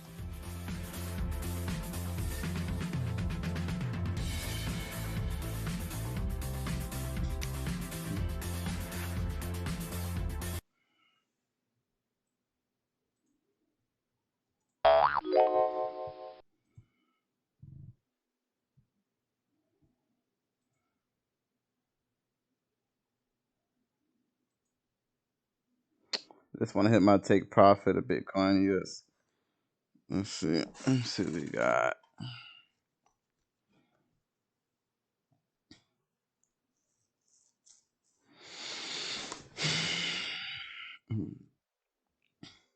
Yeah, I wanted to get out of that trade.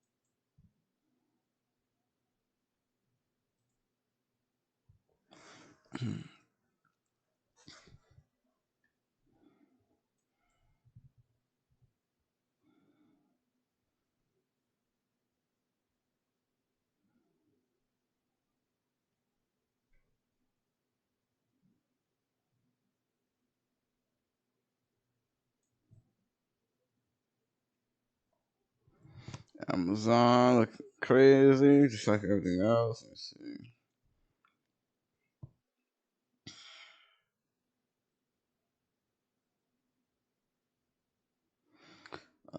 This is when remember when I told y'all the market been closing when they've been acting up or whatever. Hold on, this is the date 10th, so 9/8.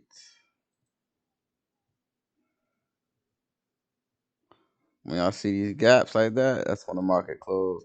Now, actually, one of these gaps is because it was Sunday or Friday. Because market closes that Friday, opens back up on Monday. Odds to the White House segment. But outside of that, betting giant is seeing crash. President Trump's re-election odds plummeting amid the coronavirus market turmoil. And joining us to discuss is Lee Price. He's the head of PR for betting firm Paddy Power.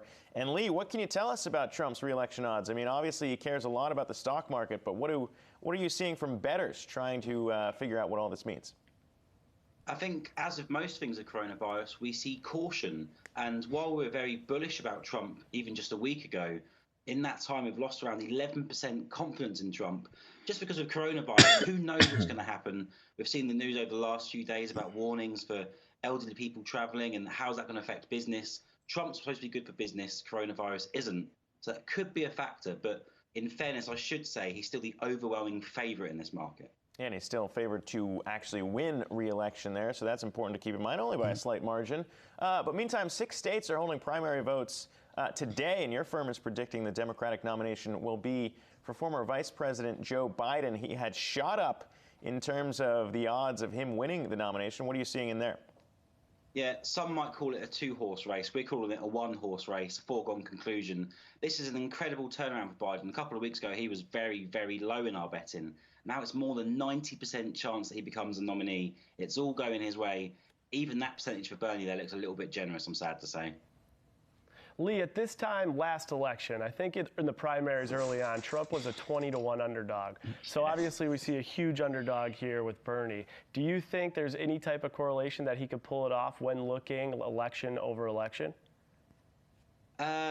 Maybe, because obviously it has happened before, so we couldn't deny it entirely, but it's a very different sort of personality. And if you are looking for a rank outsider that's worth a 1% shot, we've got prices for Hillary Clinton or Michelle Obama to declare and emerge from nowhere. It's that sort of thing that is comparable to Trump rather than Bernie, who's slowly slipping back and back, not just in the results there, but with our bettors too, I think. Yeah, and Trump was one of those long shot candidates at the beginning in a crowded field.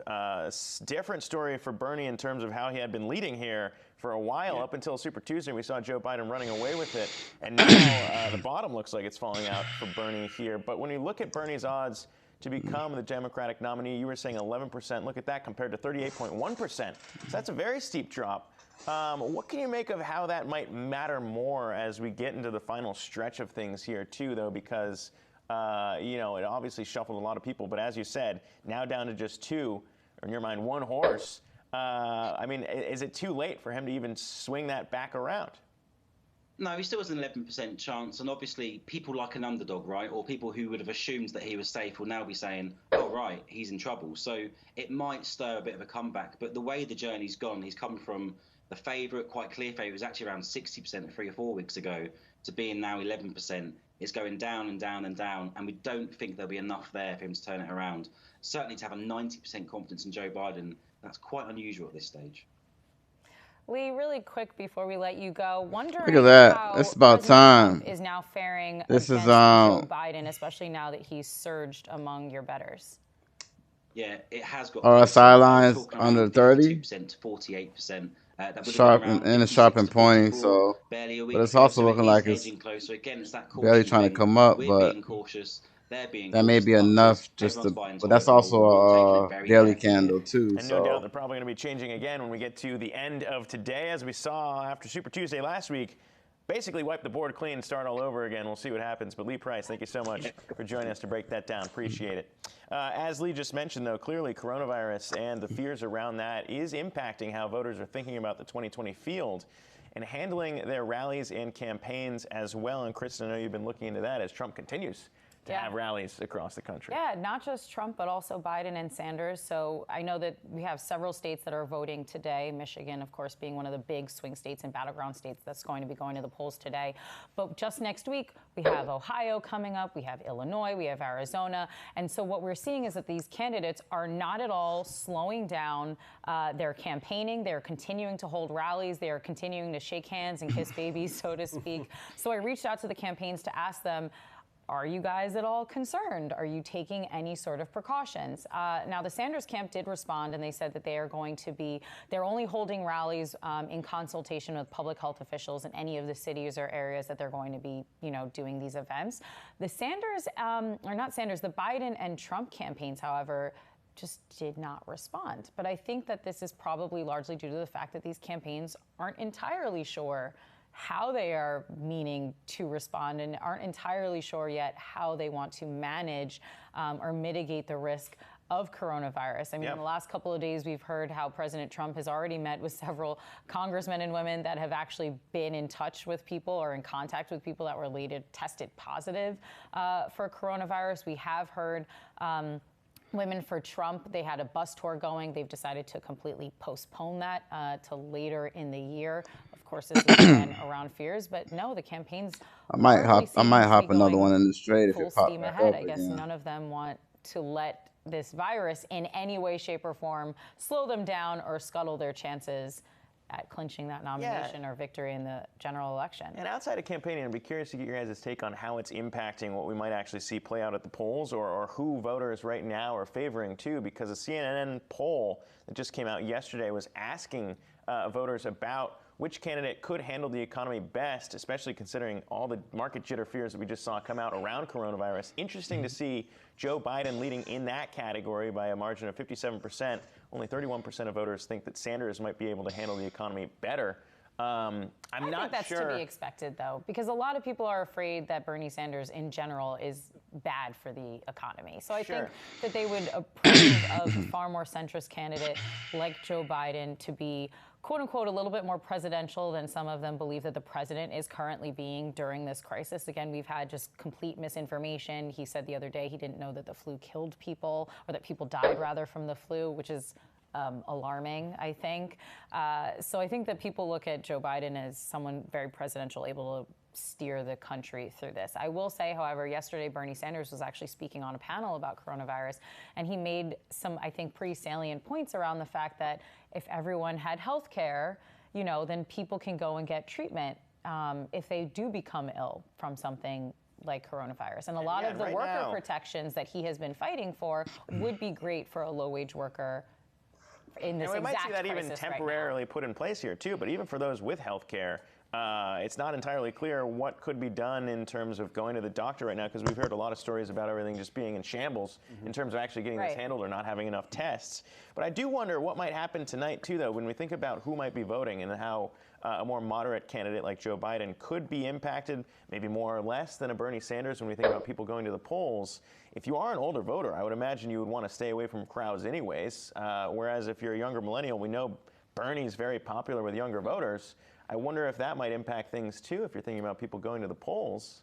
I've actually asked several. I would imagine millennials wouldn't be afraid. I have asked the DNC this very question. I've also asked several heads, like the Democratic parties in several states, and they said that they don't imagine that voters will be staying away from the polls because of coronavirus. Now, the CDC actually did come out and say, listen, you should avoid large groups, like a rally. You should avoid, shaking hands, instead doing non-contact, greeting gestures, I guess, like the elbow bump that I've seen some people doing. But I don't think it's going to stop voters from trying to get in, cast their ballot, and then get out. Yeah, and I've been doing some speaking at universities, and I could tell you on a university front, they are bringing people studying abroad back, but they're still doing group activities. And I think in general, millennials are used to bunking up, being in small spaces with their peers. So I think, to your point, it's going to actually bring them to the polls, and that could positively impact Bernie's outcome. Yeah, we'll see how that gap. I mean, there's always a gap between younger voters and older voters in terms of turnout, but I'd be interested to see if that shrinks tonight.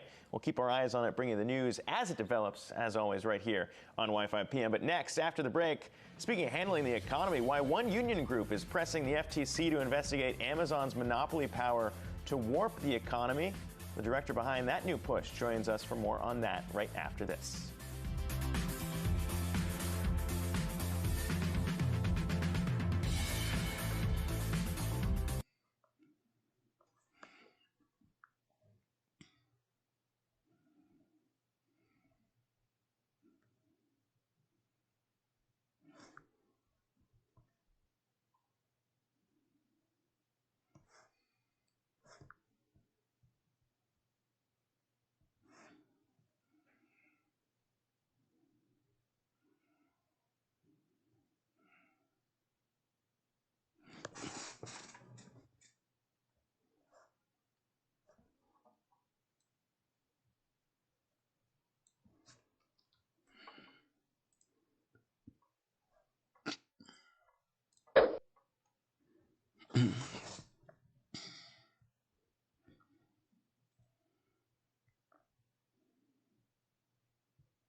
Welcome back. We're checking the market action we're seeing right now in the rally, the rebound off of yesterday's historic sell-off. We're seeing gain maybe a little bit of steam here. The Dow, you can see, up 330 points. The S&P and the NASDAQ up as well. Right now, the NASDAQ faring the best on this Tuesday, up just shy of about 2%. Meantime, Amazon is facing new scrutiny as transportation and warehouse unions are calling for the FTC to look into a wide range of the company's business practices. And joining us now is Michael Zucker, Director of Change to Win. Change to Win is a federation of labor unions leading the effort against Amazon. Michael, thank you so much for being here. We're talking about a lot of different things here with Amazon just because of how big that company has grown. But that kind of is at the heart of the issue of what you want the FTC to investigate here, figuring out how much power they have in terms of warping the U.S. economy. What are you most concerned about? Well, we just have noticed how quickly Amazon has taken market share and dominates the online market. Mm-hmm. And so we did an examination of all the different effects that they've started to create by utilizing this market share on workers, on consumers, on sellers, on their marketplace sellers, and that type of thing. And we feel like a robust review of their practices is very timely and maybe even a little late.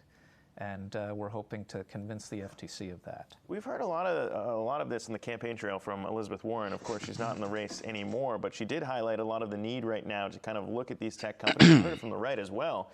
Looking into some of these companies, Amazon being particularly troublesome when you think about the platform and seller of goods as well, but also now the logistics side of it too, as they grow out their delivery base, going up against UPS and FedEx. So when you look at all of that playing out, what of those issues to you seems most problematic when you think about monopoly power in the US? So we think that they're all interrelated. So they basically use their ability as a seller to leverage their different customers. Mm-hmm. And then they have a whole delivery network which they utilize to charge different customers different amounts of money for delivery. They have a lot of control over the different delivery systems, or a lot of influence. So they break up the kind of deliveries they do. You have individuals, you have small companies, you have UPS and the Postal Service, and they whipsaw all those sources. So given their size and power as a buyer and a seller, they present unique problems. Michael, the FTC has often been called a toothless agency. I mean, do you think that they have either the appetite or even the ability to go after Amazon in a meaningful way? Well, the thing that we've petitioned them to do is in their wheelhouse of their greatest power. So they have special rights to do investigations that exceed what the government, what any other government agency can do, what a congressional investigation can do, because they can design questions that the company has to answer without being in a litigation or enforcement setting, where normally you'd do a subpoena and you would either get a document or not get a document that exists. Here they can do a complete design of a body of questions that the company would have to respond to. And so that's one reason we went to the FTC. The other is that the law is there. It's just a question of applying it. Yeah, and whether anyone in power actually wants to go ahead and ask these questions. For the time being, Amazon has said that they haven't gotten those questions yet. But if you ask them, too, the company itself, I mean, they do point to a lot of positives in things that they've done in terms of maybe pressuring other companies to raise their minimum wage as well, the $15 minimum wage that we've seen. So, I mean, as a union leader, I mean, are you looking at that and saying, all right, maybe this company's not evil. They've done positive things that might help other employees outside of Amazon as well. How do you kind of toe that line? Just gotten this trade. I'm already in Labor profit. effects Look at also, that. and in concentrated markets, in some of the concentrated markets. Like I said, if I was using my, if I was using the bigger lot size, warehouse workers after their entry would have been different. I would have been up $30. And what I was referring to earlier about the fisherization, the way the market's set up, man, types of delivery work that they're organizing right now. It's kind of So crazy. I mean, yeah, I know it's on a how they downtrend, impact employees. but there you go. We'll see what I mean, happens if it's the FTC it's on a takes up any of the it's on a suggestions that you laid downtrend, as out, you but can clearly see. a lot more power than Amazon or a lot of these other But the tech thing companies had is, maybe in the past. when the as they president continue to grow. But for now, Michael, or thank you anybody so much say anything on the for breaking down. news, Appreciate it. it shakes After up the the break, market. airlines around the world bracing for the worst And as when it shakes up the coronavirus market, fears it's going to grow, go whether it up has or Delta, down. It doesn't United, go and American slowly go up, Airlines slowly go all down. It cutting just flights. We'll break goes down up how or bad down. it could get next. Wi-Fi PM. Like, look, like that one, I think I showed you guys earlier. Let me see if I can find it. It was one of them when it went like, I think it happened on Monday, I believe. Let me back this up some. Like right here, look at this. That's crazy. And that's just, well, I think that's probably like in one day. That's in one day. And this is the whole day right here. Between this line and that line is 24 hours. But right here was when that happened. You know what I'm saying? It's going, you know what I mean? It's not happening fast. It's not happening slow. It's happening fast. So I'd rather just take my time and slowly get these pips. And then when the market stabilizes or slow down, then I'll start making some real trades. But until then, just got to be thankful for what I have. What's up, Sun Dragon? Welcome back, man. This Call of Duty has an update mode like Warzone Battle Royale Good stuff. afternoon and Yeah, I've welcome seen to that. Wi-Fi PM. I'm Zach Guzman, and I think they came up with that a couple months, like 2-3 months ago. Along with former Bachelorette What's the contestant graph? and Oh yeah, I was business explaining the consultant graph. I didn't know you left. along with us But in it's studio. You wanna the check stock the market market, action we're seeing foreign right exchange, now. stock A bit of a market. rebound here on Tuesday, though a muted one. You could see the S&P up only 1.5%. That would make history as the first rebound. Yeah, it's the below stock market. 2.2% after a sell-off of more than 5%. I'm we've getting seen into on Tuesday, going all the way back foreign to exchange and stuff like that. There's a lot of Nah, I attention seen your today message. You said, on the "Oh, airlines I gotta as change that." coronavirus eats into I don't know why demand. I haven't Two of changed the it yet. biggest I keep names saying right now, that, but I American keep and getting Delta, lazy. are cutting flights. Delta's But also I've been freezing into the higher, stock with market pulling its financial outlook, while for like a United's year, withdrawn its guidance but for I this recently quarter got and into says net trading. bookings are down about 70% domestically. And our own Adam Shapiro joins us now with the numbers behind all that. And Adam, the CEOs of these airlines are talking about how bad things could get here. What are they saying about outlook moving forward? And how You see how the news is talking? Delta So the more and more they talk, or the more and more the president talks, like everything is going normal right now. But for you, well, not right now, but there'll be a moment when everything's going normal. But the moment the news or the president or anybody up that has, you know, power or anything like that say something, it shakes the market up. You know, on a normal day, it's shaking up just a little bit. You know what I mean? Just a little bit. But this and plus the oil, man, it's getting crazy out here in these streets. We're adjusting our flight schedule. This morning, we announced additional capacity reductions. This is real. I mean, real scary. What are you talking about? The stock market? No, this is crazy, bro. This is crazy. Now, this is what you're looking at is foreign exchange. But hold on, let me see if I can pull up my versus our current schedule.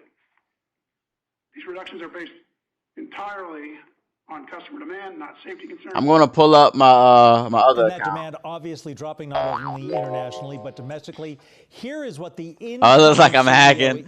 Look, I'm going to show you the Dow Jones. President had to say about the no, U.S. oil. bookings and revenue. What is U.S. oil? Let me look up the daily chart. Planning assumption is for revenue to be down. No, not the daily chart. Let me pull up. 60% in June, 40% in July, 40% in August, 30% in September, 30% in October, 20% in November. This is Dow Jones. I don't know if you ever heard of that, but this is Dow Jones. I'm going to show you the weekly chart. Matter of fact, I'm going to show you the monthly chart. So this is 2012 right here. July 2012.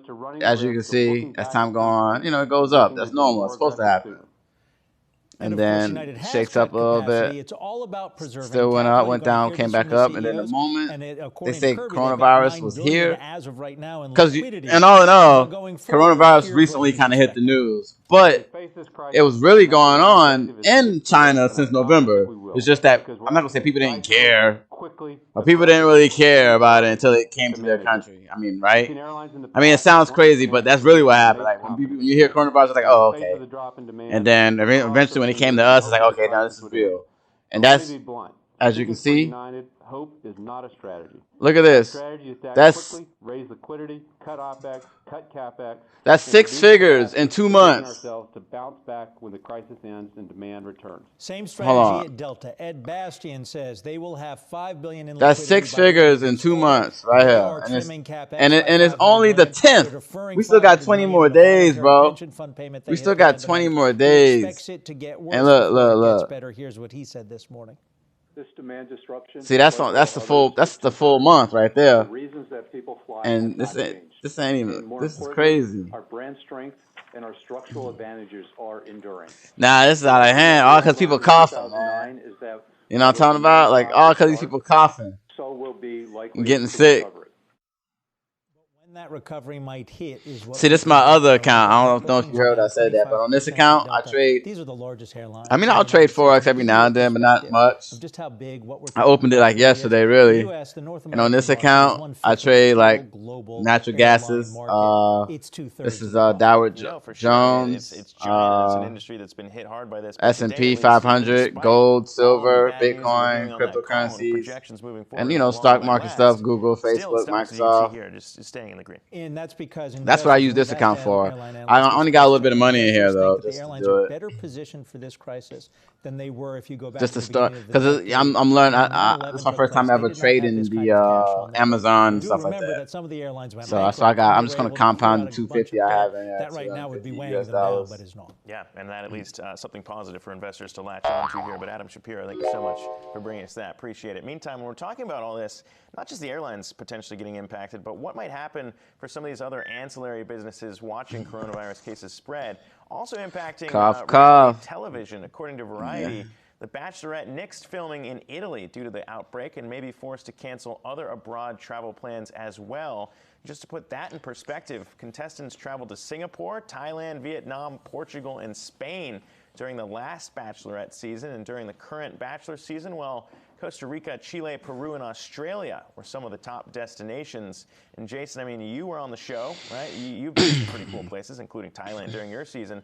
So what are your thoughts on potentially what might be lost from the show by nixing some of these locations. Yeah, I mean, if you think that falling in love on this show is too short already and make fun of it, you're going to have to think again. And I say that because the travel time is some of the biggest lulls in between actually filming and seeing the lead. So if they aren't going abroad, the travel time might be reduced from 3 months to, say, let's say 2 months, and therefore filming would only be about a month and a half. So let's talk business. Their profits will be up because their costs will be down. But I think I will tell you, when you're in that mansion, in the room I was in, there were 10 bunk beds. So 10 people were in that room at first. So if someone catches any bit of a cold, flu, or anything, they have to take precaution immediately. And in a worst case scenario, it could impact the whole season.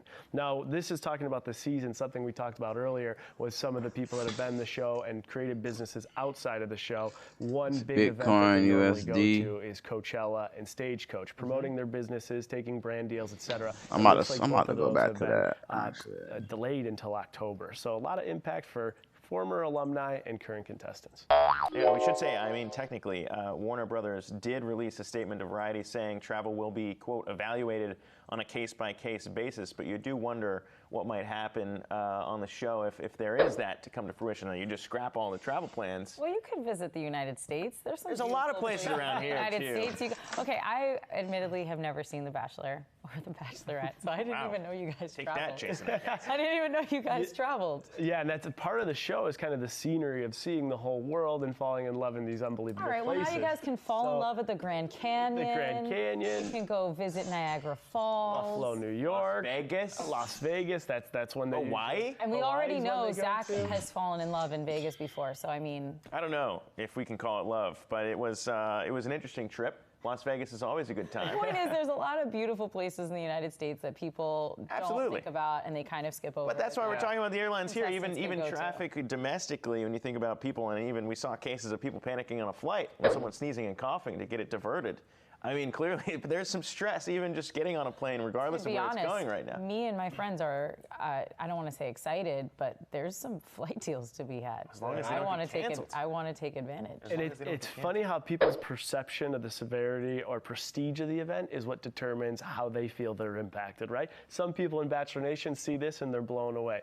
I just heard today that Ivy League is actually taking themselves out of the NCAA March Madness tournament. So my group chat with the guys is going crazy. Yeah, well, there's still going to go. It's just that Yale got the bid because Harvard was going to play. Zach is very bothered by this. They didn't get as to a play. Harvard alum that they lost, but as a Penn alum, I already know. Lost. You got robbed. We were going to get to play. Now we don't even get the game. But yes, it's true. A lot of reactions across everywhere: sporting world, reality TV world, entertainment, of course. Of course, it's going to continue too, as long as these cases continue to grow as well. But coming up, pearls of wisdom from former First Lady Barbara Bush. Her daughter and her husband's former chief of staff breaking down her highlights of advice with Yahoo Finance right after this. The coronavirus is fake, and these two inhabit a host cannot stay inside the human body and needs to spread. And spread as anything over 70 degrees kills the virus. What you mean it's fake? You don't see all these people dying from the virus, bro? I don't believe it's fake. Skeeto, what you do, boss, at like a job or like what IT department? I do a lot of stuff, man. I do a lot of stuff. Nah, the coronavirus ain't fake, bro. It's real. It's the real deal.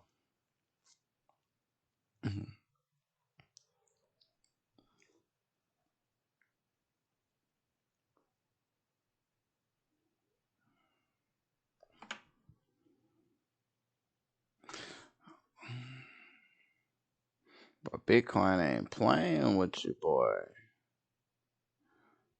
Bitcoin's gonna make a correction. Woo! Look, Bitcoin already. I'm about to just chill and get this Bitcoin.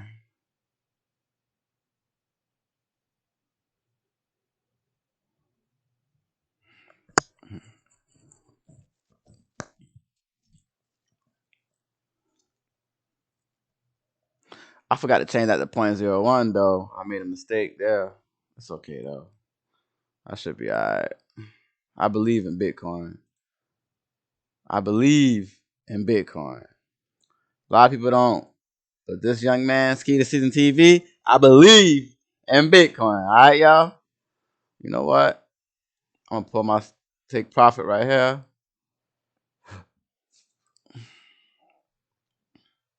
Just for now. Just for now. And then I'll come back. Just in case. You never know. You never know. I'm gonna come back and look at it later.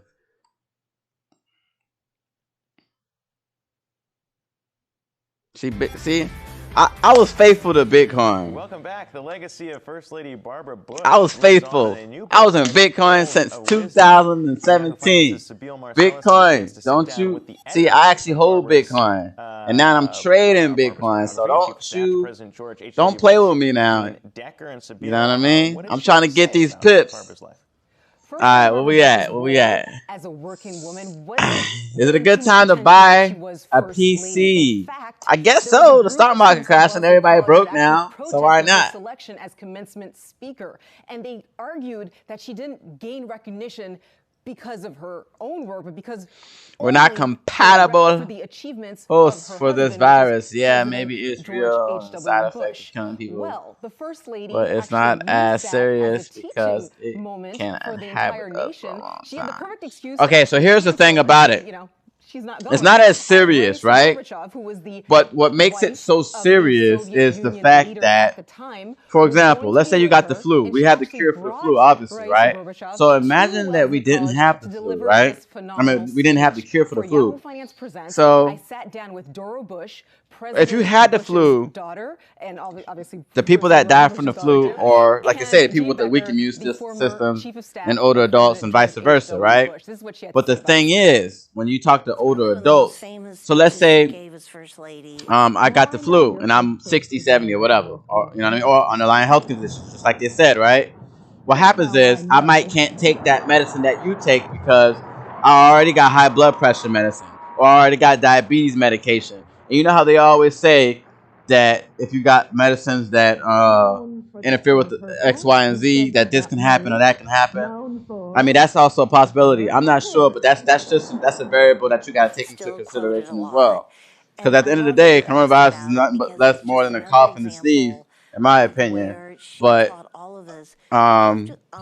it can do a lot of other, but I'm also young, so my body can fight stuff like that. But for the average, let's say 60, 70-year-old who has diabetes, high blood pressure, or anything else, that or sickle cell people, right? So people with sickle cell already have a problem or autoimmune disease of some sort. So it's like when they get sick, their sick is worse than our sick. You know what I'm saying? So when they cough, their cough is worse than our cough. That's when they cough and their back hurts, their chest hurts. See, we don't deal with that at a young age. But when you're dealing with that on top of something else, I mean, that's probably the problem that they have. So now they're trying to probably find medication that they can take, that they can use for those older people. You gotta love that. A shout out. You know what I mean? That's why they say people recover, but babies. Babies medication might be too strong for the babies. You know what I'm saying? I mean, that's just like I say, that's just a variable.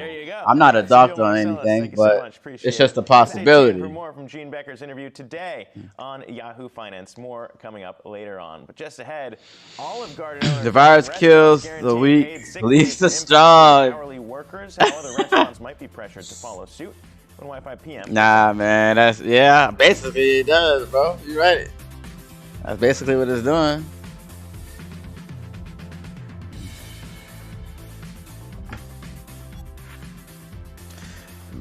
Yo, OB, are you into like stocks and stuff like that?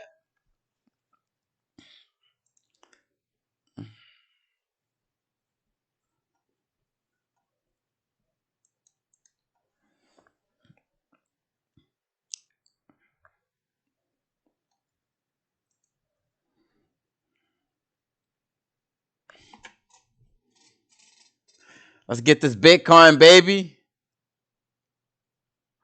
I'm gonna let this sit for a bit. What I should do is I should just matter of fact, let me pull up a daily candle. Matter of fact, I should take profit out. I should just take the take profit out and just do a trailing stop. Cause I think Bitcoin gonna come back. What's the day? Today March, right?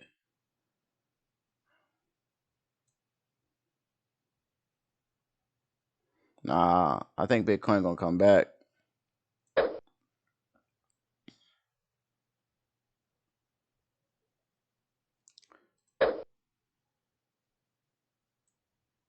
I'm gonna put it right here just in case. Oh shoot. Just in case. I think it's gonna come back though, man. I believe in Bitcoin. Matter of fact, let me pull up that chart one more time. This is the daily candle, right?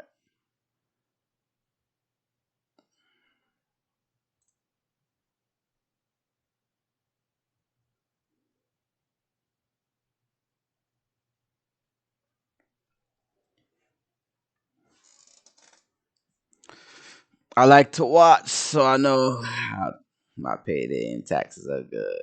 Are you into stocks? I mean, do you have like stocks and stuff like that?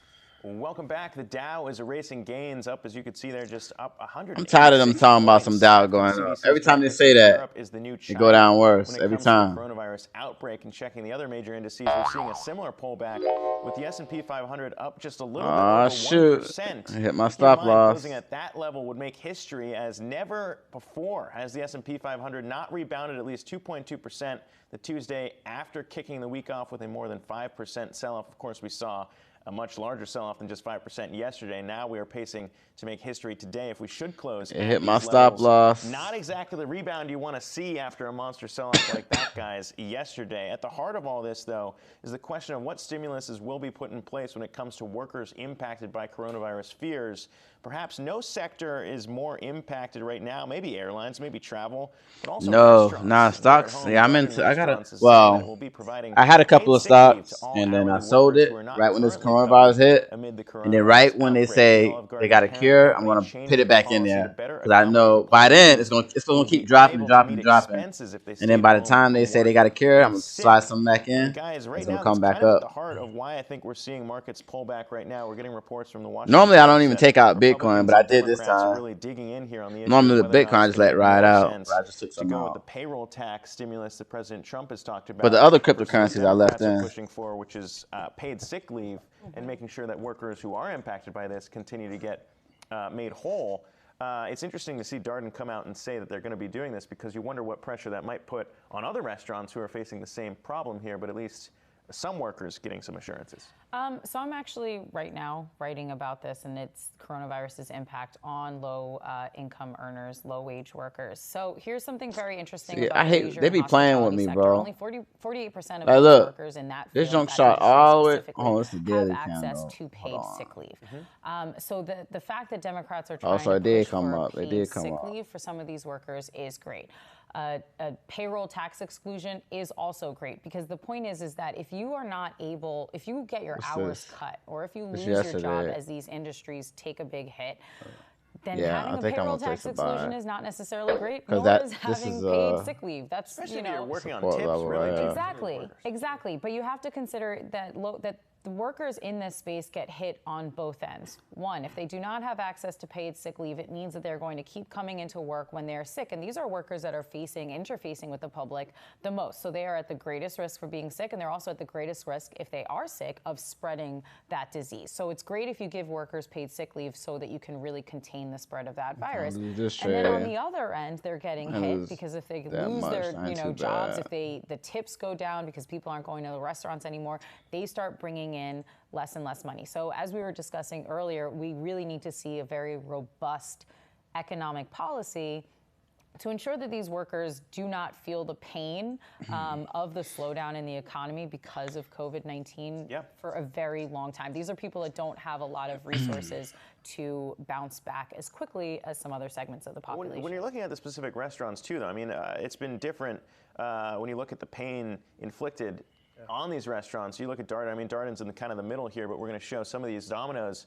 The only stock in the restaurant space that's been up since this happened. I played some Fortnite for the first time. Feels bad. BJ's Red Robin hit pretty hard. No, it's a good game. One of those companies I like. That has a lot of well, on its balance sheet. Fortnite's a good game. Obviously, not all restaurants are going to be able in to my do this. That's opinion. the question too. I think the only thing is they copied Jason, I mean, you're a business other consultant, games just too kind of much. how it works, And it but like you're when they gonna first try came and out see with season efforts, 1 I and guess, 2, like I you're used to seeing play it a from lot, Jordan to try and and make then when they that started work. adding So way at too the end of much the day, stuff, like copying it's different not games, necessarily something that each I restaurant kind of will be was able to like, do. man, it's Yeah, too I think much. the proactive behavior by Darden Because is back then, fantastic, but I'm it going to was take just this build and 50% shoot, steps build and on shoot. seeing That was all who we has needed, man. infrastructure now to We didn't need all bear that this, extra stuff. regardless of what they give their employees. I look at Domino's, and they have it, right? They have the technology, they have the infrastructure, and they have the delivery mechanism. So I think what we're going to see is similar to what we've seen in airlines in the past. They're now versed for something of this nature.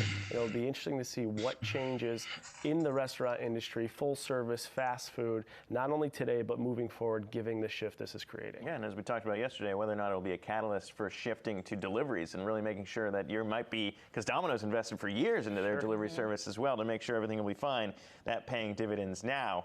But for the time being, Jason Tartick, thank you so much for being here for the full hour, man. Thank Covered you a lot for of having me. topics. This was awesome. Thank you. This did not get canceled, so I'm glad that you came in as well. Kristen Myers, thank you for being here. Let's check in on the floor of the New York Stock Exchange with Ines Ferre for more on the way that the Dow is losing steam here. Ines? Zach, I'm here with Matt Cheslock. Matt, we had seen a relief rally earlier this morning. We lost some steam there. You guys are paying attention to, basically, does this hold? You know, I think you would have rather seen a sharp sell-off this morning on a continuation. Maybe we would have gotten them even more overextended to the downside, and there would have been more bargains out there. Today we saw a hollow rally on light volume. It really wasn't worth buying. There wasn't the momentum buyer. That's what these buyers are waiting for. They're waiting for sustained strength. And we're just not getting it right now. We're just driving on headlines. We've seen many headlines come out of White House. I dance on though. Really impacted the market. I got that vote card. A payroll Open the tax vote, and I got There's something questions back. on You got it whether this on would mobile, go right? through Congress or not. Would this be You got to beneficial? get it on either PC or console, so you can get the good experience of building. You know what I mean? Like it's kind of hard to build on the phone. I played it once on the phone. It wasn't the same. Big as you said, then it was trading lower. Then this started to trickle out, and we saw a little bit of a rally. So it's holding in here just above unchanged, obviously. But what's the market? You know, we're not going to have 5% moves during the day. We're not used to these 1-2% moves anymore. It's all relative right now.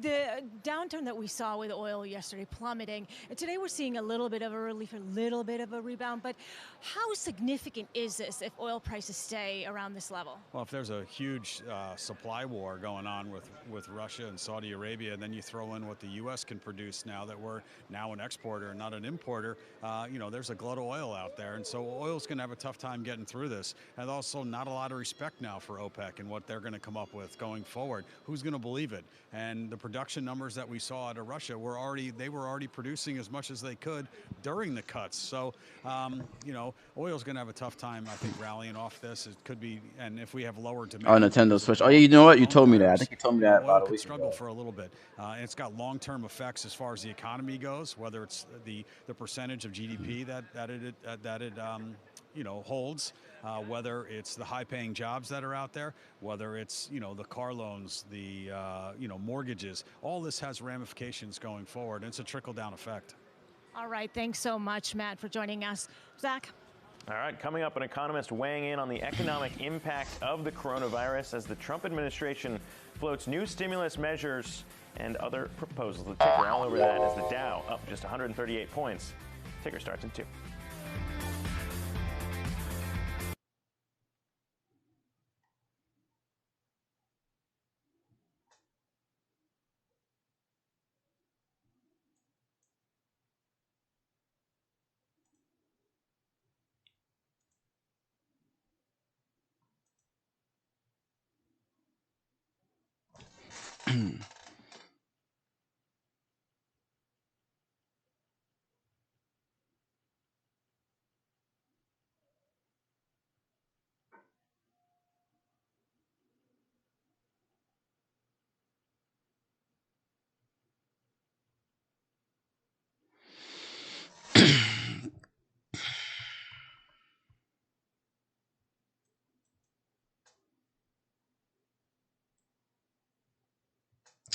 Actually, you know what? I'm not even gonna hop in this trade. This is gold. This is gold. This is something a lot of people made a lot of money on the past few days. Let me show y'all what I'm talking about. So March 3rd, if you got in, matter of fact, if you got in right here, you made it like couple $1,000, right? Then you got back in right here. That's another 5,000 right here. Then if you came in and catch that correction, another 5,000. Caught that, came back up, another 5,000. Come back down, another 5,000. A lot of people are eating off this. I would get in this, but since I made that mistake of having a 0.05 lot size on my Bitcoin, because right now my margin is $210, which isn't bad, I guess. I think my margin is $39. Let me make sure. Matter of fact, I think they're using the free margin first before they use that. But I'm not sure. I didn't want to take the risk. Bitcoin moves kind of crazy.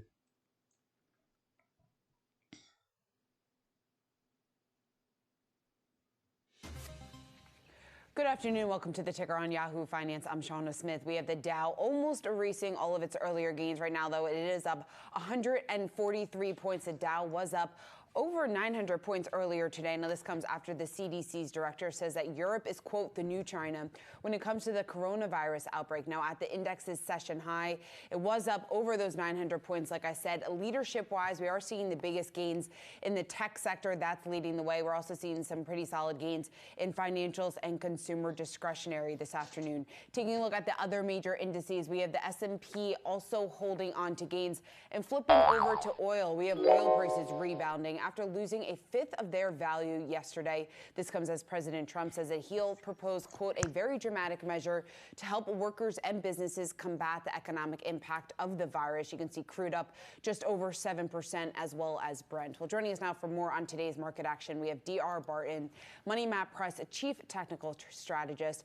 We're also joined by John Grace, founder and president of Investors Advantage. And John, let me just get your reaction to what we're seeing in the markets today. Like I said, the Dow was up over 900 points. We briefly dipped into the red, and now we're seeing gains of just over 100. Yeah, I mean, it opened with a roar, right? And it became a whimper in about 20 minutes. And here we are. So I think we're getting past the hyperbole. People want to hear the good news, and we want to follow the good news, but people are looking for the proof. Because right now it looks like, just a minute ago, everything was going up because we heard a lot of good news. Right now, everything's going down because there seems to be more bad news, and that tends to be what the market does. But we know that the market, tends to take the stairs up and the elevator down. And I think what's really important, Shauna, is for investors to get a strategy on how they can let the elevator hit the bottom, but get off on the floors in terms of leaving their money intact as opposed to letting it go down like the Titanic. Dear, do you think we've seen the worst, or is the worst yet to come? Well, Shauna, I think for the really near term, we held the bottom that John was talking about, that we dipped down to and have pulled up from, was almost exactly yesterday's bottom. Actually, it was to the point in the S&P 500. For the short term, if that level can hold and it's just below us here, that would be good for the next couple of days, possibly. But I think there are too many uncertainties, as John was saying. No hard facts. We don't know anything about how we're going to contain this yet. We don't know how many people in the U.S. have this virus yet. We have vastly under-tested. It's growing in double digits in about 8 different countries in Western Europe right now, the caseload, the number of new cases every day. So I think, unfortunately, there's more negative news to come, more negative price action to come before we start finding a bottom. John, you said earlier that it's important to have a strategy, obviously, in times like these. What are you doing with your money at this point? Well, we're not buying the dip, and we're not saying buy and hold forever no matter what. And frankly, that's what my industry has been notorious for. That's the only message we've gotten across. Buy and hold no matter what. Buy the dips. And we've seen situations, we can talk about them, where the dips just kept coming until they were hurdles all the way down. So that's not a really good strategy. Making sure you understand how much loss you can accept is the question that most investors have not been posed, and they do not have an answer for. If the market, like in 2008, drops 37% year in 2008, and by March 8th dropped another 20% off 57%, and you're only off 8, that's the what I'm talking about. The elevator went down. It took a while. But if you're holding off at off 8 or off 20 in a bad year like 2008, it gives you some confidence that all I need is 25% to get back to even. If I'm off 50 or 60 or I have to spend to that level or there's that kind of drawdown, what do we need? 100, 150% gain just to get back to even? We don't like those odds. So let's limit the losses, but that has to be established well in advance, and most people haven't taken the time to recognize how that might be done. DR, what are your thoughts on what we've been seeing going on in fixed income? I mean, specifically Treasury. So if you take a look at the 10-year, the movement there has been incredible over the last couple of days. Today, the yields are rising up just around 10 basis points. But I mean, when you take a look at the moves that we've seen in the 10-year, what are your thoughts there? Yeah, well, it's strange, isn't it, that we're getting neck-snapping volatility. It's trading like a micro cap stock. The treasuries have been, with people just flooding into that market as a safe haven. And you know, it's one of those things where you can look at it and think logically, boy, there can't be a lot more upside for treasury prices or downside for treasury yields. But if we hit another negative patch of news where we get some larger numbers in the U.S. and it looks like it's going to take days or weeks to get this thing contained, you know, I don't believe that treasuries have hit their top either, and I think there's a likelihood we could see some more upside before it's all over. John, what's interesting is the action that we saw yesterday in regards to oil. So we have a couple of things going on there. It's obviously a demand story when it comes to the coronavirus, but then also the price war that's going on between Saudi Arabia and Russia. It was enough to send oil prices down. They lost just around a fifth of their value. When we take a look at the volatility that we've seen in crude, how do you see that correlating to the moves that you're expecting in the market? Well, I think it's safe to say that if you follow oil prices, stock prices follow the oil prices. So it's often a very good leading indicator to see what is forthcoming. And I think that's part of what happens, or what should be happening, is we need to learn to look at, you know, what can I see that might give me some light around the corner, kind of like your GPS. You can't see there, but the machines can. How can I be prepared for what's around the corner? And if prices keep dropping, how can I make sure that, as I say, my account doesn't have to go to zero like it looks like treasuries are going to right now. All right, John Grace and DR Barton, thanks so much for joining me today. My pleasure. Well, moments ago, we had President Trump telling reporters that he had, quote, a great meeting about his stimulus plan on Capitol Hill, but offered no specific details about what might be in that plan to help industries combat the coronavirus. Joining me now is Andres Vanilli, Vice President of Economic Policy at the Center for American Progress. And thanks for joining me. I know we still don't have many details when it comes to the administration's potential response here, but from your perspective, what do you think the administration should do at this point? Well, the good news, good afternoon. The good news is that the administration finally seems to be able to act after weeks of just denying the problem, minimizing or politicizing the problem. I think that the administration should attack this through very vigorous fiscal stimulus, right? We should spend a lot of money working on the specific medical emergency, right? We should focus on people being able to not show up at work and not miss those paychecks, right? So we need to put money into the right people's pockets. And we might need to support businesses in ways here and there. And there's things that could be done also in the financial system. So a lot to be done. It's going to cost money, and that's okay because we need it right now. Andres, what kind of, what do you think the reception will be from Congress to some of those proposals? One idea that you briefly mentioned there that's getting a lot of play is a potential payroll tax cut. Is that something that you think can get support in Congress? I think the support will be lukewarm, and let me explain why. What we need now is something that is big, that is immediate, and it targets the right people, okay? The tax cut that the president is thinking about or toying with, it's not very big. It will give money to some people, but will leave a lot of people who are very vulnerable out, as the previous segment was talking about, and it does take a lot of time. I think that there are better solutions out there. And what do you think some of those better solutions are? What should, I know you briefly mentioned those, but out of everything that you listed, what do you think is the number one thing that could get approval in a relatively quick manner? Two things. I mean, one is we need to guarantee that people can stay home and still receive a paycheck. So that's, paid leave. That's very, very important, not only to put money into people's pockets, but also to ensure that people do not show up at work while sick. That would be a disaster. The other thing that we could do is the IRS could cut the check for everyone very quick. That would be a cash infusion for households that need them very much. And that's something that was done after the financial crisis and was very effective. We know now that it was a very effective measure. We could cut a check for, say, $500 or a cool $1,000 for every household out there, and that would be very well received, I believe. Andres, what are your thoughts just in terms of if the Fed has any ammunition left? I mean, is there anything that the Fed can do at this point to help ease some of the fears out there when it comes to investors and where we are right now in the markets? Well, we're very close to zero, right? So we're running out of options. I think that some creative options are still available. Think quantitative easing type responses. But monetary stimulus, it's by and large done with. We need to think about fiscal stimulus. And that lies squarely on the Trump administration and Congress. Andres, how long do you expect this to weigh on potentially on economic growth? Is this something that you think would just impact economic growth in the first half of the year, or is this something that could also something that we're still talking about in the second half of the year and then possibly even into 2021?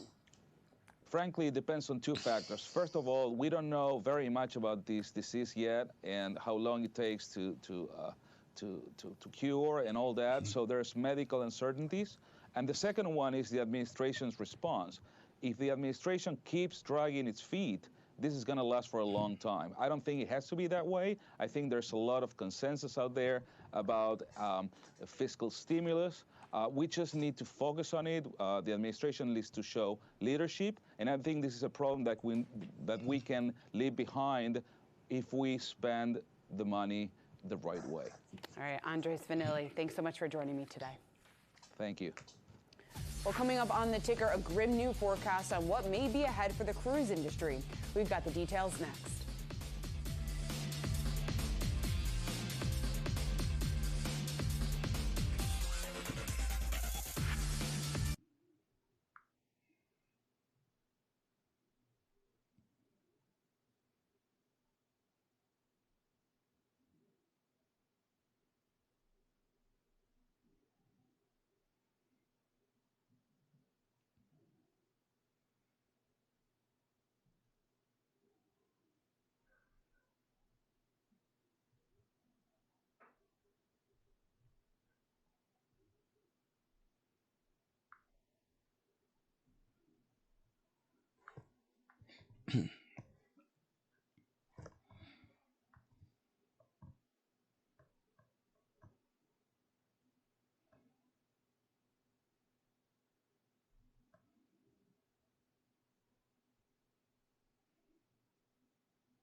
Go ahead, place another buy on that New Zealand.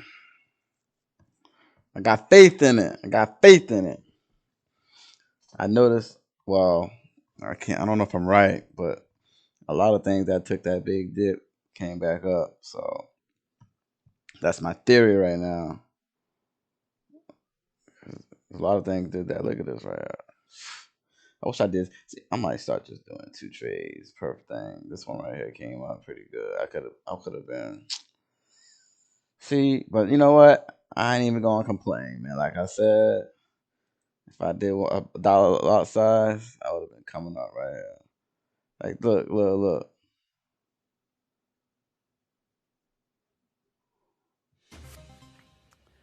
Welcome back. Let's get to our big three tickers. Royal Caribbean and other cruise lines are rallying on hopes of assistance from the federal government.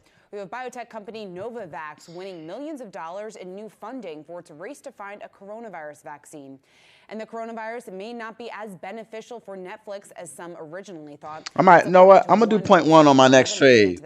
And I was going to have a good stop loss so I don't lose nothing. Caribbean both getting a boost today. Now, this comes after President Trump says that his administration will work with the industry to assist in the response to the coronavirus outbreak. We have Jared Blickery here at our Wi-Fi Interactive board. And Jared, when we talk about the cruise line, specifically Royal Caribbean and Carnival, you have Carnival on your screen there behind you, and it hasn't been too often over the last 2 weeks that this is a stock that's posting pretty significant gains. Yeah, well, 7% seems like significant, but let's take a look at what it's done over a longer time frame. In fact, we can do that with our heat map here, and we can see all three of these stocks in the green, although Norwegian is just barely in the green here. But over the last month, look at what's happened. We have Carnival down 44%, Royal down 54%, Norwegian down 61%. So this really just looks like a dead cat bounce. It could be the start of a nascent recovery, at least for the stock price. And I will say that in a separate call, JP Morgan yesterday had a tactical pairs trade where they said it's prudent to go long a lot of the stocks that have gotten beaten down the most, including the cruise lines, airlines, maybe some energy companies and financials, for instance, while going short some of those companies that have benefited, like glove and mask makers, Gilead, some of the biotech firms. But that's just a short-term tactical call. Carnival is facing a potential downgrade, as is Royal. That's by S&P. And if that goes forward for Royal Caribbean, they'll have two of the three rating agencies holding them at junk status, which means they get kicked out of a few index funds. So there are some knock-on effects. And separately, Nomura has a call.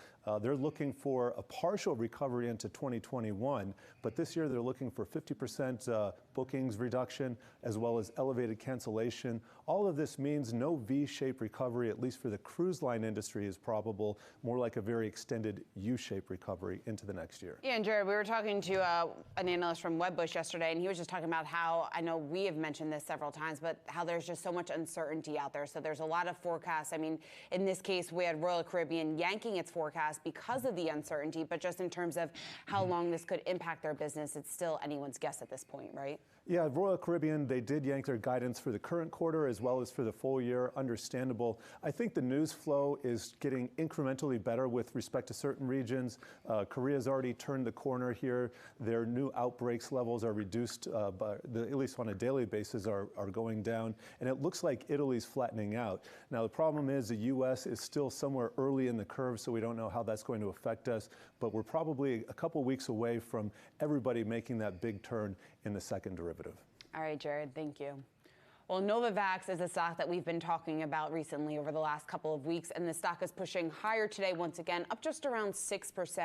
Now, the move to the upside comes on news that the Coalition for Epidemic Preparedness awarded $4 million to Novavax to help in the development of a coronavirus vaccine. We have Anjali Kamlani here with the latest. And Anjali, when we take a look at the fact that it's giving $4 million helping to aid the development, what does this do with the timeline? Yeah, so we're still looking at the timeline stays the same, but what this does is really help push Novavax, ahead. We know that two other competitors, Inovio and Moderna, are also receiving funding from the same organization.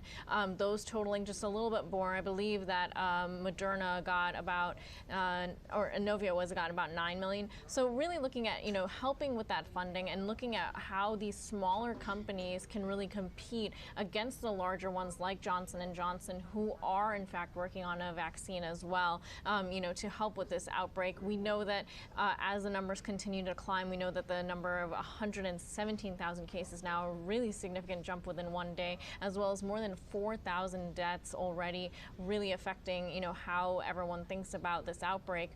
But with the vaccines, the timeline still is going to be beyond what the outbreak is likely to be, as we see some good news coming out of China and South Korea with that reduction. So it's really going to be interesting to see, whether or not this really affects anything in the long run. We will definitely be seeing some sort of vaccine out of this. All right, Anjali, thanks so much.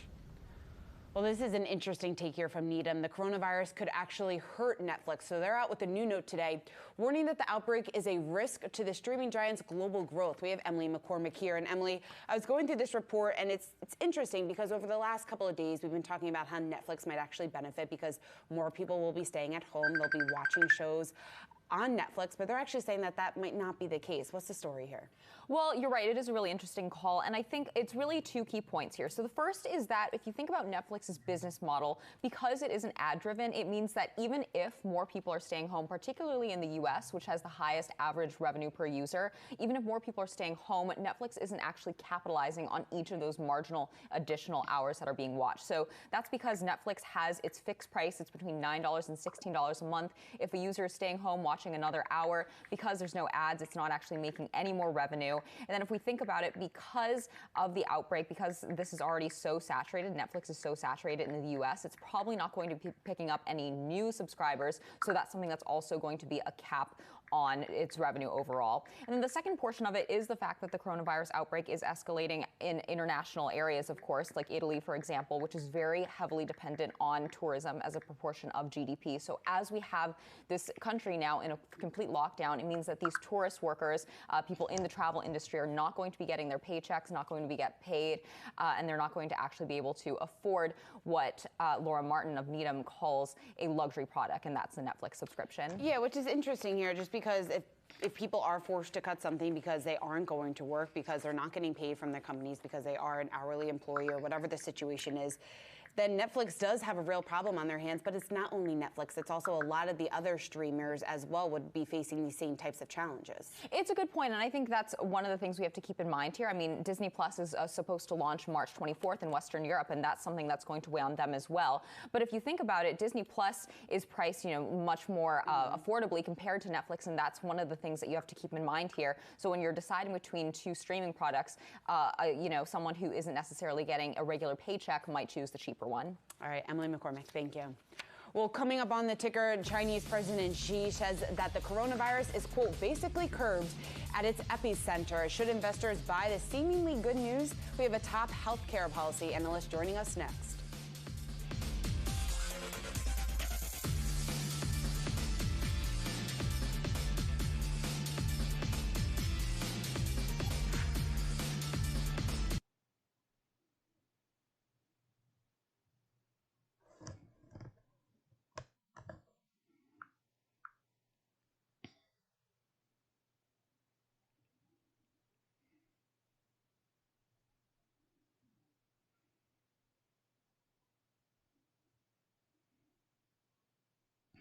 I thought I made 2 trades with GJ.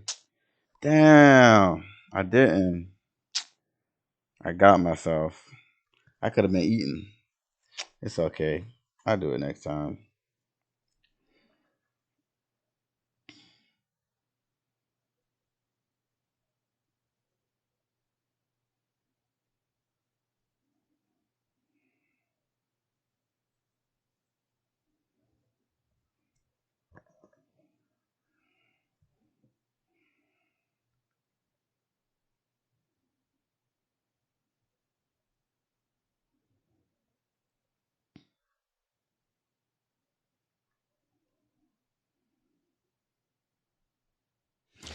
But that yen, Welcome back. The let White me House look is at it under again. pressure to ease the economic impact of the coronavirus. We had Vice President I might Pence can now squeeze saying in that again. private insurers will cover treatment and waive co-pays for diagnostic tests. It's got to Chris be a Meekins is pullback with in me. this. He's a healthcare policy analyst at Raymond James. And Actually, Chris, when we not. take a look at this, You we know talked what? about time and It time might again that be the cost of the right test here. could be a factor just in terms of trying to contain the virus. So how big of a step forward do you think this is? I think at this point, any incremental steps forward are This is positive. a For buy a period of trade. time at the very beginning of this, we saw the government take a lot of action in limiting travel from China and quarantining individuals. Then we had a period where the government maybe didn't do so hot with the testing and requirements, and now it seems to be finally getting its footing again and taking steps forward. So anything you can do to really encourage people to get tested if they think they're sick, or test even anyone who's been in contact with someone who's sick is good, and money shouldn't get in the way of that. Chris, what about the demand for these tests? I mean, will supply be able to keep up with the increase in demand? So one of my biggest concerns initially it was, do we have enough test kits to be able to take care of everybody? The answer is, yeah, we have enough test kits now. But now we're at the second question of how many test kits can the experts process at any given time? And what we found is that the pipeline for how many tests that can go through that is actually pretty small, relatively speaking. So right now in the US, it's probably less than 15,000 patients a day can be tested. So my hope is we can get to the point maybe by the end of the week of 25,000 when the great private companies, LabCorp and Quest, decided to get involved in this. Hopefully they can ramp up testing capacity, and with the government plus the private sector, hopefully we can get to a point where we'll be much higher than just 25,000 a day. Chris, we've been talking about what the Trump administration could do in order at this point to try to help contain what's been happening or really just try to limit the expansion of a number of cases. From your perspective, what do you think is the most likelihood, or what do you think the Trump administration should focus on at this point? They really need to partner with state and local governments and provide some guidance on if you have a community outbreak, what would they suggest be done? Because a lot of these states and local folks are trying to get guidance from the federal government, and there hasn't really been some. So later today, hopefully they'll put out guidance. I think in an area where you have community spread, you really have to limit large crowd sizes, maybe over 500, maybe 1,000, maybe even less. You probably need schools to shut down for a couple weeks. You need to urge businesses to telework and really try to get people to engage in good public health, whether it's washing your hands for 20 seconds, not touching your face, and social distancing, meaning try to keep 3 to 6 feet away from it. So if you're an introvert, this is your time. People will give you a little more distance, probably. Chris, how Americans experience healthcare at this time during the outbreak, there's lots of talk about what that could mean for the elections come November. How big of a deal or how big of an impact do you think that could be on what we see happen in November? Yeah, I think this is the coronavirus outbreak and how it is handled is the biggest threat to President Trump's reelection, period. End of sentence, full stop.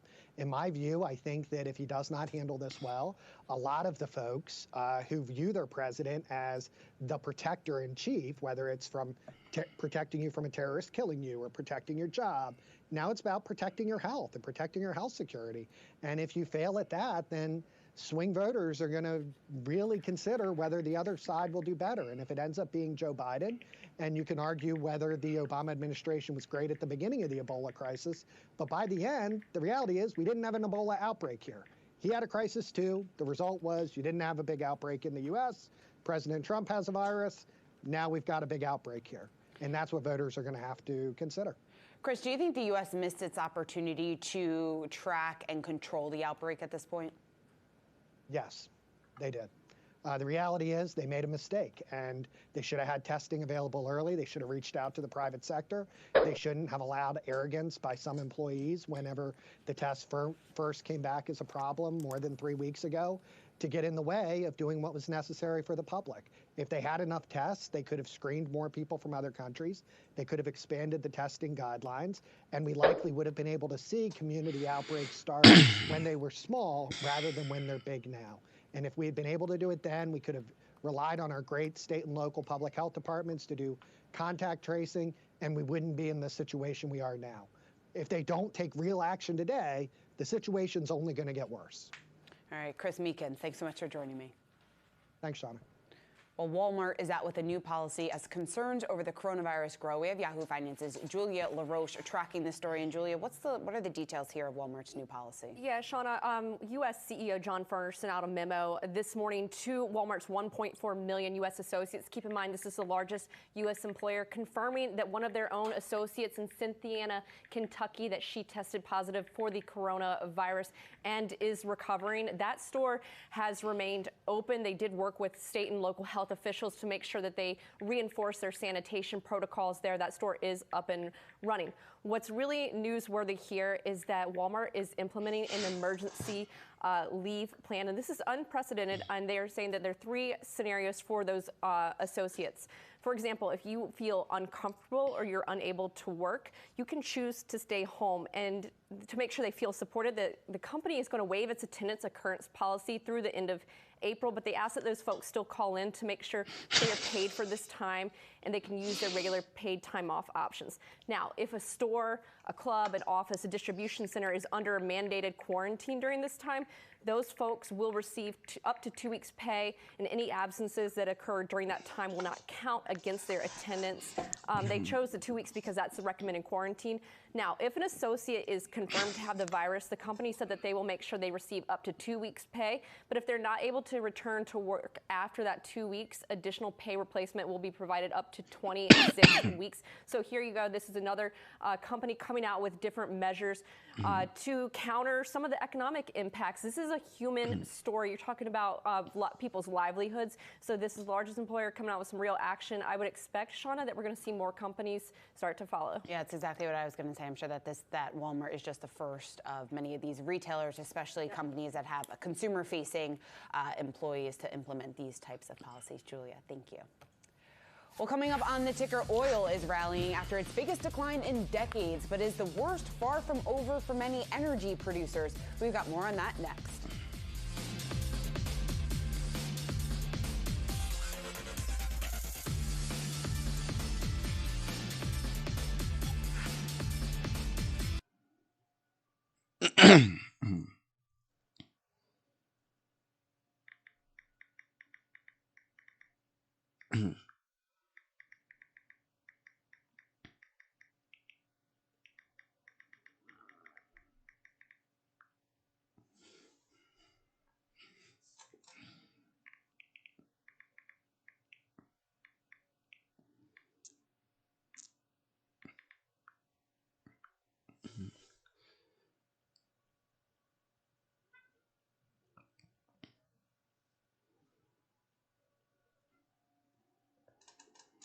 Pound cat. What am I on right now? This is the yen. I think that yen. They say the yen. Yesterday, that dude said the best investment was the yen. So that junk going crazy.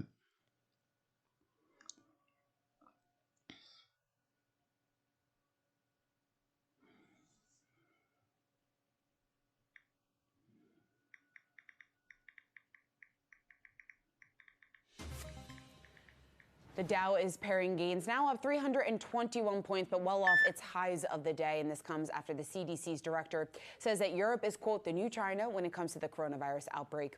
Now, meanwhile, oil prices rebounding today after losing a fifth of their value yesterday. You can see crude up just around 9.7%. Now the White House is looking to pursue federal aid for shale companies. This is according to a report in the Washington Post. Joining us now to discuss all this is Sean O'Hara, president of Producer ETFs. And Sean, when we take a look, let's start with oil, just because that was a huge story this week. We saw the massive losses in oil yesterday. We're seeing a bit of a rebound today. How big of a risk do you think the oil market is to the broader markets at this point?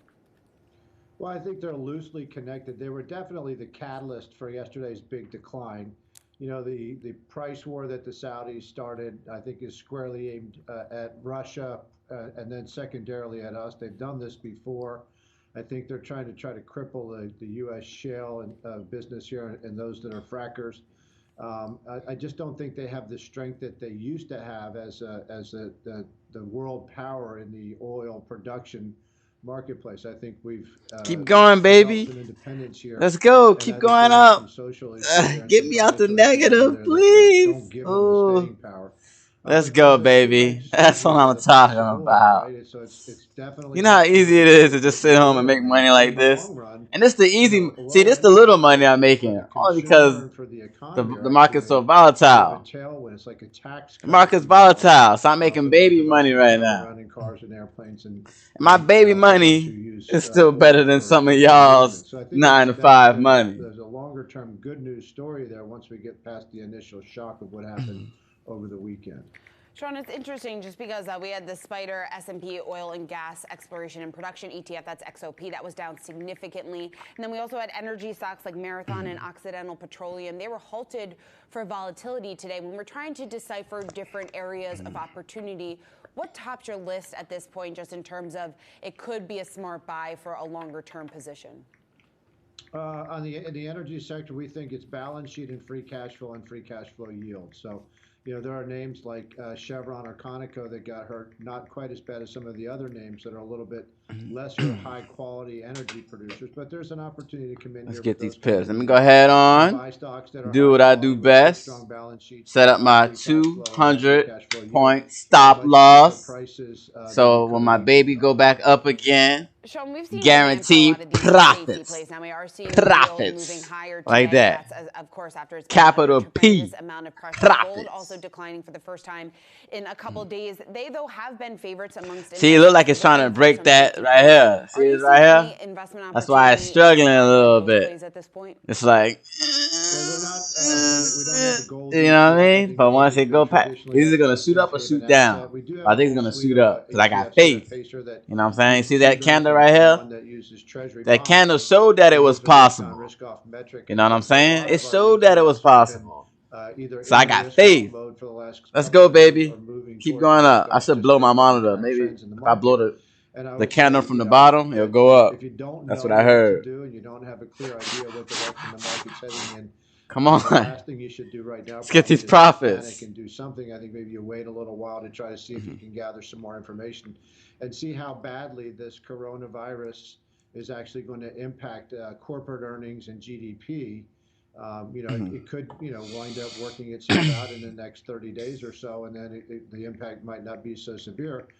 If it lingers for a while, or if the number of cases continue to spiral sort of out of control, then I think you have to start asking yourself about corporate earnings for the next couple of quarters and what that does to the overall economy, what it does to GDP, and there are parts of the world that I sort of feel like are already in recession.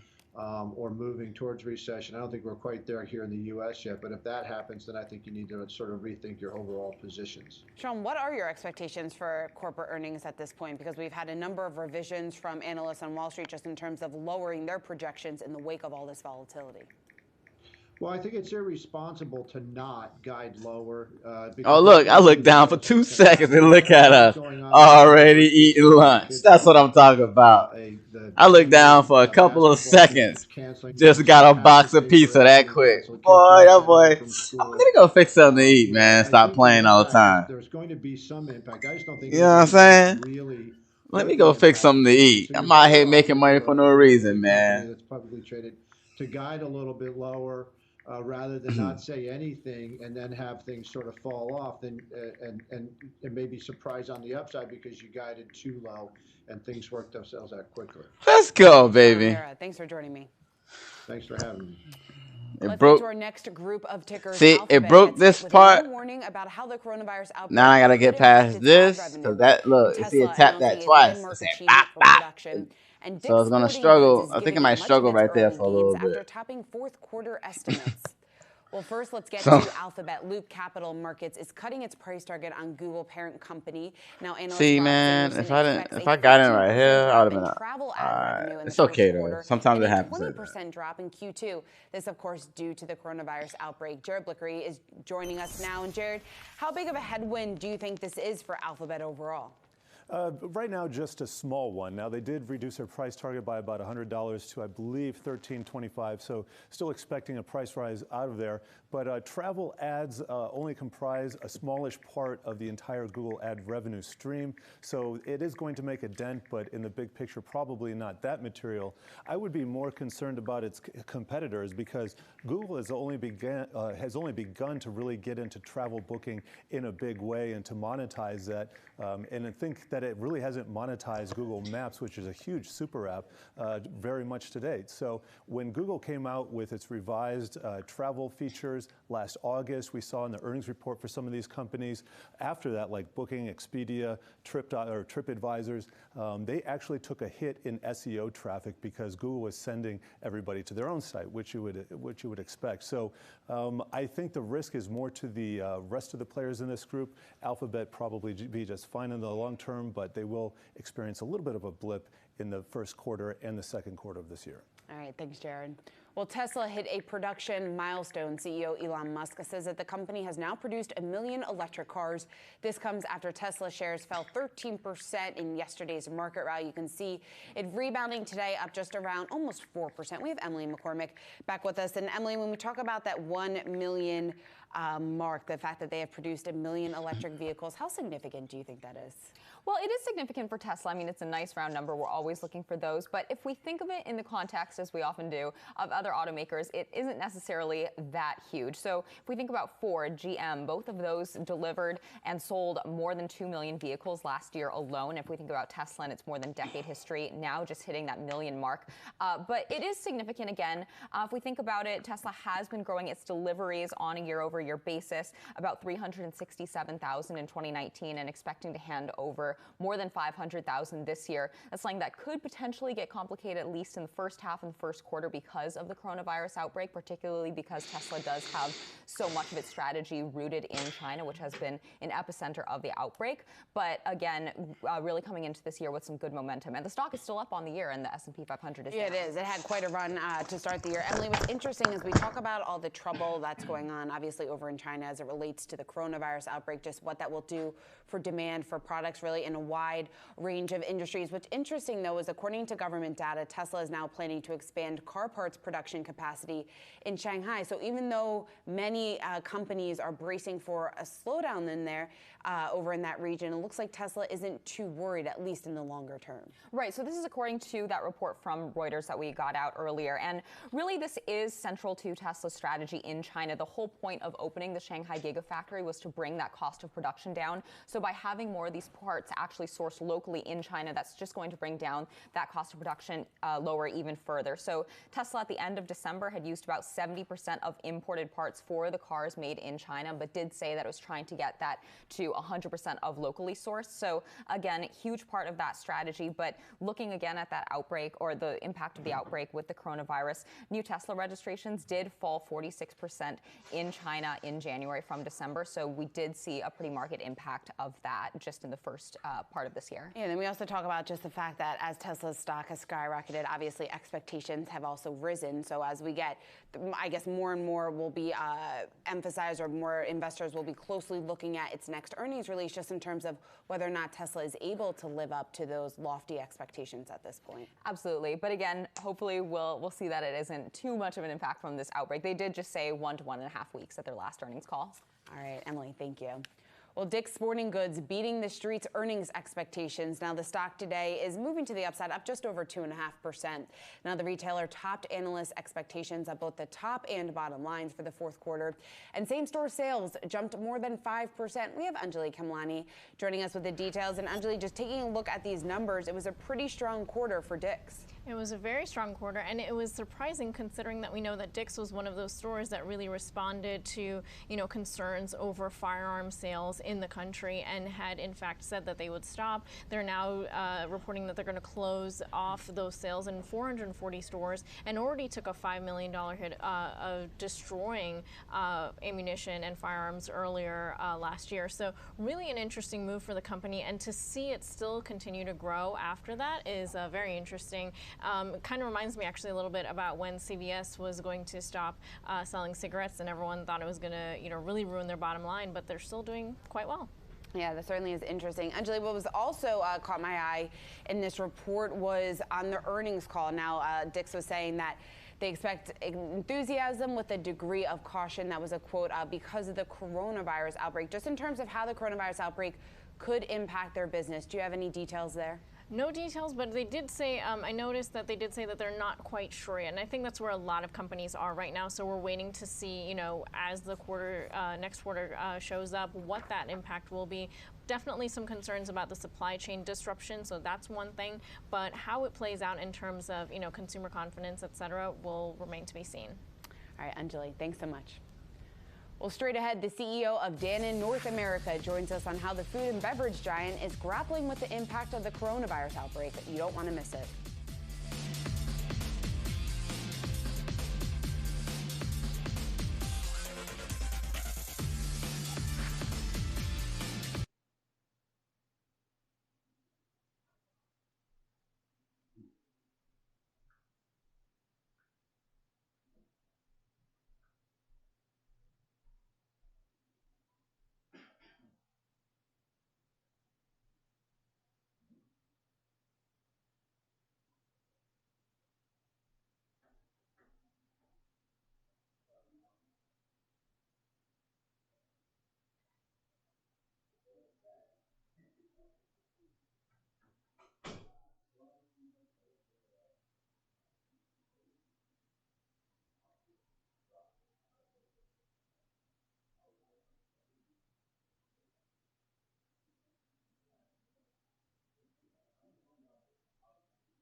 Welcome back. The food and beverage industry is bracing for impact from the coronavirus. Joining us now to discuss is Dannon North America CEO Mariano Lozano. Mariano, thank you so much for joining me today. We've been talking a lot about how the coronavirus outbreak is impacting sectors, really across all sectors at this point. How do you see it impacting your business? Are there any strains just in terms of the supply chains at this point? So our focus first and foremost is about the Danoners' safety. So for the last 10 days, we've been trying to stay ahead of the curve, following CDC guidelines. And then from the business continuity, we are ensuring the full supply chain. But the most important piece for us is to keep all the Danoners safe. And Mariano, what's interesting here is there's been lots of calls for the Trump administration to act to implement certain policies. We have Bloomberg now reporting that President Trump told Republican senators that he is looking this afternoon that he wants a payroll tax holiday through the November election. When we take a look at how that could impact businesses, from your perspective, is that something that you think would help offset if you do see any sort of decline because of the outbreak? Yeah, so far we are building on our own local policies. So we have a very flexible time office type of a policy, work from home, and staying close with all the healthcare, let's say, benefits for all our employees. So we are feeling quite bullish on this, even though we are obviously on alert every single day and following this matter very closely. You're a consumer-facing brand with Dannon. How healthy is the consumer at this point? Because before the coronavirus, all the metrics that we were getting, the consumer was extremely healthy. So from the consumer point of view, I think we are in a good position. We strongly and humbly believe that the Americans in general, but then younger consumer in particular, are evolving and being increasingly demanding of understanding and knowing where foods come from, to be very clear and transparent with the provenance of your products and your ingredients, and then willing to buy from companies that is very clear what they stand for. So in that sense, from the categories that we operate, for the type of company we are and we would like to be, I think we are in a good position to having the consumer at the center. Yeah, I want to talk about what your company is doing, just because we know consumers are very vocal in terms of what they want to see from companies at this point. And what Dannon is doing is that you recently announced a new goal for your brand, the Horizon Organics, and you want to be carbon positive, actually. So not only we're seeing a lot of companies say that they want to be carbon neutral, but you want to be carbon positive. What are you doing, and what exactly does that mean just in terms of the shifting of your strategy and of your business? Well, this is putting the consumer at the center. As we said before, it's very important to be clear, transparent with the provenance of our ingredients and how we work with the farmers, and very close with our farmer partners. So this, we are putting out there quite of a bold commitment to have an evolved Horizon Organic, that is the biggest USDA certified organic brand worldwide, to be full scope from farm to table, carbon positive for 2025. And carbon positive meaning that, first of all, we would like to certify to become carbon neutral, and then even going beyond to keep reducing, removing, or offsetting all the carbon emissions. What type of steps do you have to take in order to ensure that you do make that deadline, that you do meet the promise? So it's a bold statement, because we have like 2/3 of our CO2 footprint that is what we call on-farm. So this includes from the feeding of the cows, the organic feeding of the cows, then every agriculture practices, and we are insisting a lot in how we can deploy regenerative agriculture practices such as cover crops, rotation of the crops, low or no tillage, water retention, and those are with the objective to put carbon where it belongs, that is back on the soil. So the biggest action that we can have to reverse climate change, and we know that we have only 30 years in front of us and we are running out of time, is to increase the organic material in that soil. We have 95% of the food for the 7 billion people in this planet come from only 6 inches of soil. So sustainability, it is not longer enough, needs to be regenerative. We need to restore soil health. And right now you're focusing on the Horizon Organics brand. Is this something that you want to broaden out at some point down the road across your brands? Yeah, we belong to Danone as our parent company globally. Danone already stated 5 years ago that would like to become carbon neutral for 2050. Right. Horizon will become the first dairy brand, not only in US, but also worldwide, to be able to claim this carbon positive for 2025. So we are somehow taking the flag, leading the pack. But from the company point of view, last week we had the release of the results, and our CEO, Emmanuel Faber, was presenting to the market a new indicator that is EPS carbon adjusted.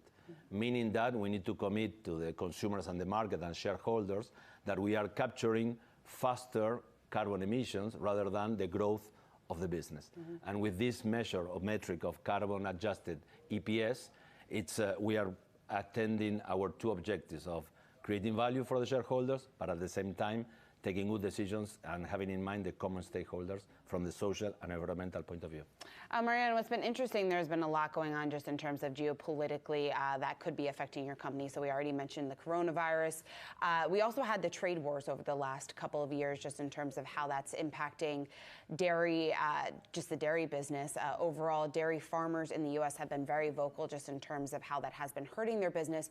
From your perspective, from a larger corporation, have you seen any ripple effects in Dannon yet?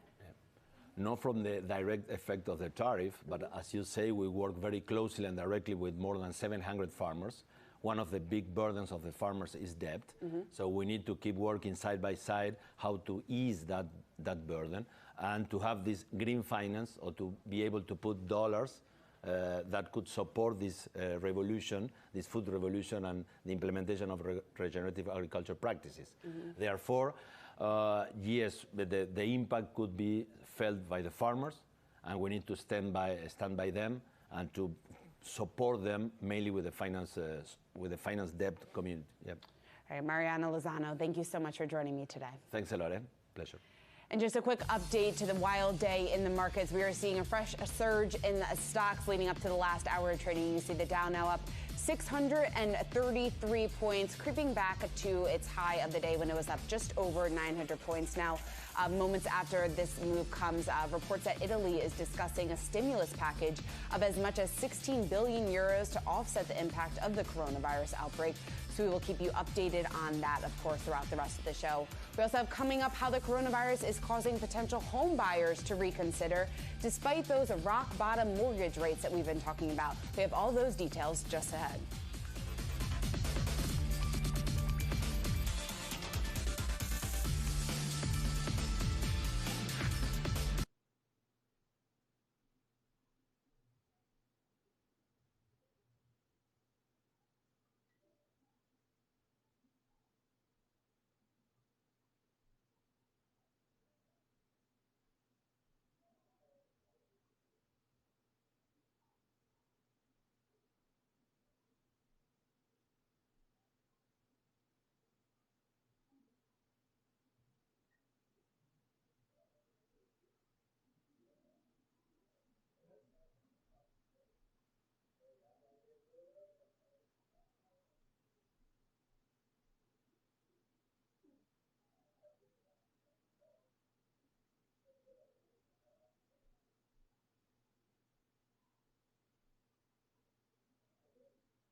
Major U.S. investment brokerages are telling customers to, quote, stay the course, to preempt selling based on the coronavirus uncertainty.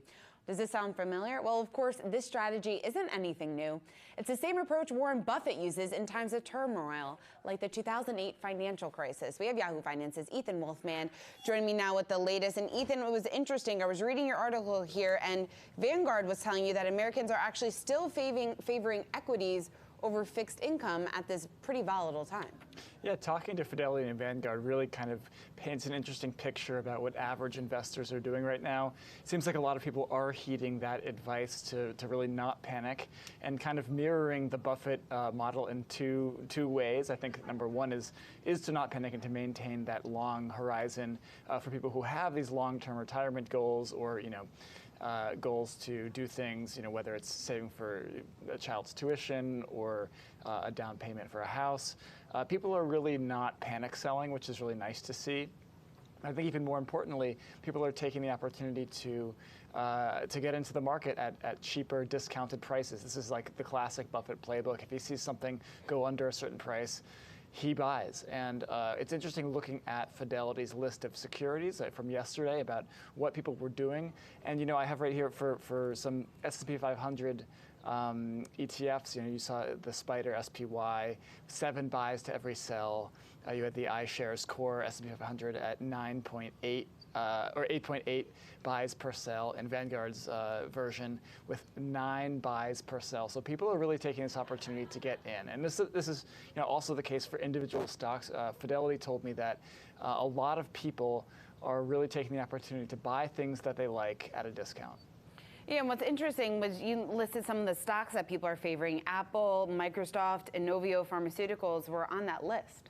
Yeah, it's really fun to see. I mean, anyone can access this page. This is in the orders by Fidelity customers on the website. But yeah, Apple seeing a pretty healthy ratio of buy to sell. This is ranked by sell or buy orders, but you can see in the chart where people are really favoring getting in, and some of these S&P 500 very broad index funds really are getting a lot of buys. All right, Ethan Wolfman, thanks so much. Thanks. Well, the coronavirus is also weighing on the housing market as fears of the outbreak have people staying indoors. 1 in 9 real estate agents say that buyer traffic has actually slowed. This is according to a new survey by the National Association of Realtors. We have Dara Singh joining us now. And Dara, when we talk about the potential impact, what this could mean for the housing sector, it could be a huge headwind going forward. Yes, but actually from the National Association of Realtors, they're saying the effect's kind of short term. So we're looking at March and April, about a 10% dip nationwide. And for many of the realtors we've talked to in Seattle and New York City where, coronavirus outbreaks are increasing, Seattle belonging to Kings County with over 100 cases. People don't want to touch iPads. People don't want to shake your hands when it comes to viewing homes. The effects are trickling there. And what's interesting here is because we have two things going on. Obviously, the outbreak is causing people to stay indoors, but then also people are more likely to buy houses right now, or they want to buy houses just in terms of the fact that we have rock bottom rates once again. So those mortgage rates that they could be getting are pretty attractive for potential buyers, right? Right. We're at a 50-year low. We're looking at 3.29% for the 30 fixed year. This all seems very enticing, and this is a great time to refinance. But something that's important to consider is that while these rates are low, it's not to say every mortgage broker is offering these rates. So you should definitely do your research. All right, Dara Singh, thanks so much for joining me. Well, stocks are regaining some momentum as we prepare to enter the last hour of trading. Again, the Dow up 572 points. The final round is next.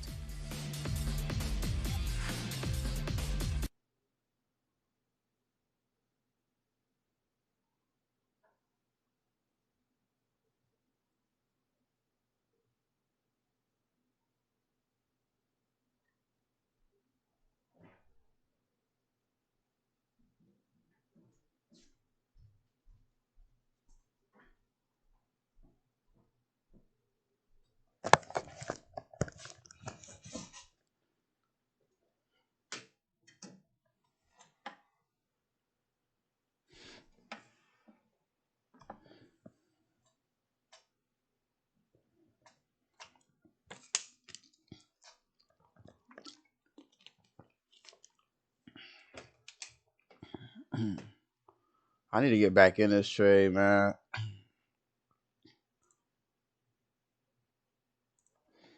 Let me see. What's this one called? Pound can.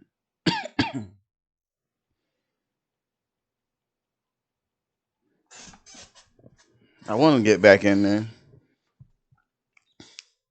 I knew this was going to be a line of resistance right here, too, man. Let me pull up the 4-hour candle. Oh, man, that's crazy. It came back. If I pull up the daily, see the daily is showing that it's about to go back up. So what I'm going to do, right, is I'm going to go back in there. I'm going back in there. You know what I'm saying? I'm going to go back in there and ride it out. It's 0.5 anyway. Hold on, let me see. Let me go back to a different chart.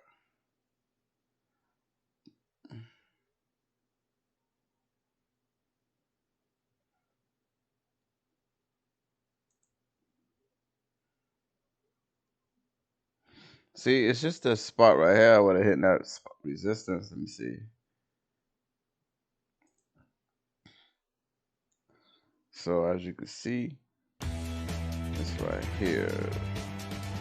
Let's see what the news is talking about. Hello, everyone. I'm Jen Rogers in New York, and this is the final round. Stocks looking for a bounce here after Look, earlier. I just got in there 2 seconds ago. Already in profit, boy. Let me go ahead and add my stop loss on there. Walk out with my monies. In just a bit.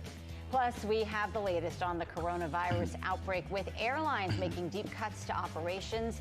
And turns out the Netflix trade isn't immune to coronavirus. Needham analysts weighing in here in our Analyst Rumble. Plus, crude oil back from its worst day in decades. But is this trade really a dead one? With us now, Yahoo Finance's editor-at-large, Brian Sazi, along with Brian Chung, to talk about all of today's market action. Keep coming up, man. On a volatile ride here, trading on Wall Street one day after the market saw its worst day since 2008. The Dow earlier swinging more than 1,100 points from high to low, now steadily climbing higher in. I ain't even been in that trade for 1 full minute, yo. Suffering its worst day Look, in look, 30 1900 in 1 second. Well, 1 minute now. Yesterday was And this was just at really 10 bucks, but still, people don't even make that. Let's see how much this will be in an hour. For a bounce here, is this big enough to call some sort of turnaround, or is this just on a? I'm putting you in the technical. I mean, what is this? So how do we classify what we're seeing? I mean, I think you classified it at the beginning, right? All you need to say is what the market did yesterday, and that kind of explains everything that's happening today. And the market goes down 2,000 points. We think it's going to go down another 2,000 the next day. I mean, that's not really the way that sell-offs play out, especially really volatile ones like this. I mean, you don't have to be a particular expert in market history. You pull up what happened during 2008, fall of 2008. We had some of the worst days in market history and some of the best sandwiched together. And so I think earlier in today's session, the bulls certainly were a little discouraged at what we saw. We had a big buy at the open, and pretty much all those gains were gone because the stimulus news continues to be just a complete mess. I think that's where we were stuck for most of the day. And okay, so we're getting a little bit of a bid here into the close, but even that isn't holding. Look, we're off 150 points from the highs of the last hour, and so it continues. 3 minutes in my trade. I'm already at $10. You don't get this nowhere else, man. Their views on it, but you don't get this nowhere else. 3 minutes in my trade, I'm already at $10 profit from just these two right here. You don't get that nowhere else, man. Interim moves are going to be people getting. You got to get out them 9 to 5s. Caught out, but it doesn't. $11. Y'all get that in 60 minutes. And after they take out taxes, you ain't making nothing. Spot on. If anything, I would like to highlight the action in American Airlines. Bad news. Come on, man. Goes up. Let's go. In the cruise lines, Royal Caribbean, a little bit Norwegian Cruise Line, Carnival Cruise Line. Those stocks acting well after a big sell-off yesterday, and those are the stocks that have been leading us lower. But take a step back, and to your point, Miles, everybody that we've talked to, you don't get this nowhere else. I think they want to use this opportunity. Let me see my hourly chart. My hourly chart even looking nice. Who's to blame? This is a damaged. See, like I said, this is the resistance right here, or the support level right here. You're completely out to lunch. And we've been seeing it in the financials. Once I pass this, bad day for banks see. across I can see it coming up right here. Bank of America, Matter of fact, I ain't even gonna point right here. I'll point right here. Yesterday, and you've seen the rebounds in a magnitude that's about in the same as what we're seeing in overall markets, right? Yep. See, Wells Fargo going up 7%, despite I the can fact see it that coming back right here. It might still go up higher than that, but 6.72%. before it go up they're all getting that rebound. But to that it's level, interesting when we talk about the volatility that we're seeing in equities markets. it's gonna get a little crazy. But I ain't care. I'm gonna wait. I'm gonna be patient and wait. Sell-off in December. There were people, That's what you and gotta I think it was do. Muhammad Al-Arian, who was saying we should expect to see 1,000-point swings. Look in at the these Dow. trades, man. And that's after I've been taking profits earlier. But now we're seeing in 2020, I guess what it was is just the catalyst, that macroeconomic I'm out here to get this paper. 2020 in the form of the coronavirus. Well, and I think, you know, a theme that everyone has discussed, and I think we're going to continue to discuss for some time, is the inability for this period to be analogous to anything else. And so 2018 is the closest period of volatility we have. But in hindsight, and I think to some extent at the time, but you never want to be so sure of how things are going to play out. I mean, the Fed needed to step in, and maybe they waited 2 weeks too long. But the Fed stepped in 2018, and it was pretty clear, like, rates were too high, so they cut them. And guess what happened to the stock market? It went straight up. So right now, we see the Fed being aggressive, but this is not a financial problem. This is not a credit market problem yet. This is a public health crisis, and how the Fed responds to that, they're going to do what they're going to do, but no one thinks the primary remedy to this is more action from the Fed. And Look at that. Where the market, almost $20 in profit. And how long? 5 minutes. Y'all don't even get $20 an hour. She's live on the floor of the New York Stock Exchange. And Ez. And Miles, we are seeing a comeback here in this last hour of trading, and traders will pay specific attention to how we close and really just what happens today and what happens tomorrow. And that's what. Look at that left side, 0.05. Like, imagine if I had like a 1 or a 0.1.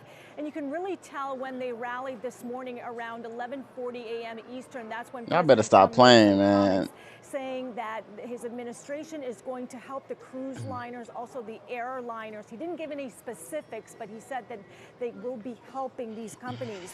Then also taking a look at Booking Holdings, the owner of Kayak, and also Priceline. Credit Suisse lowered its price target on that stock, but maintained its outperform rating, noting the recent pullback with the market sell-off, and also noting that the company had withdrawn its first quarter guidance because of the impact of the coronavirus and lower demand in travel.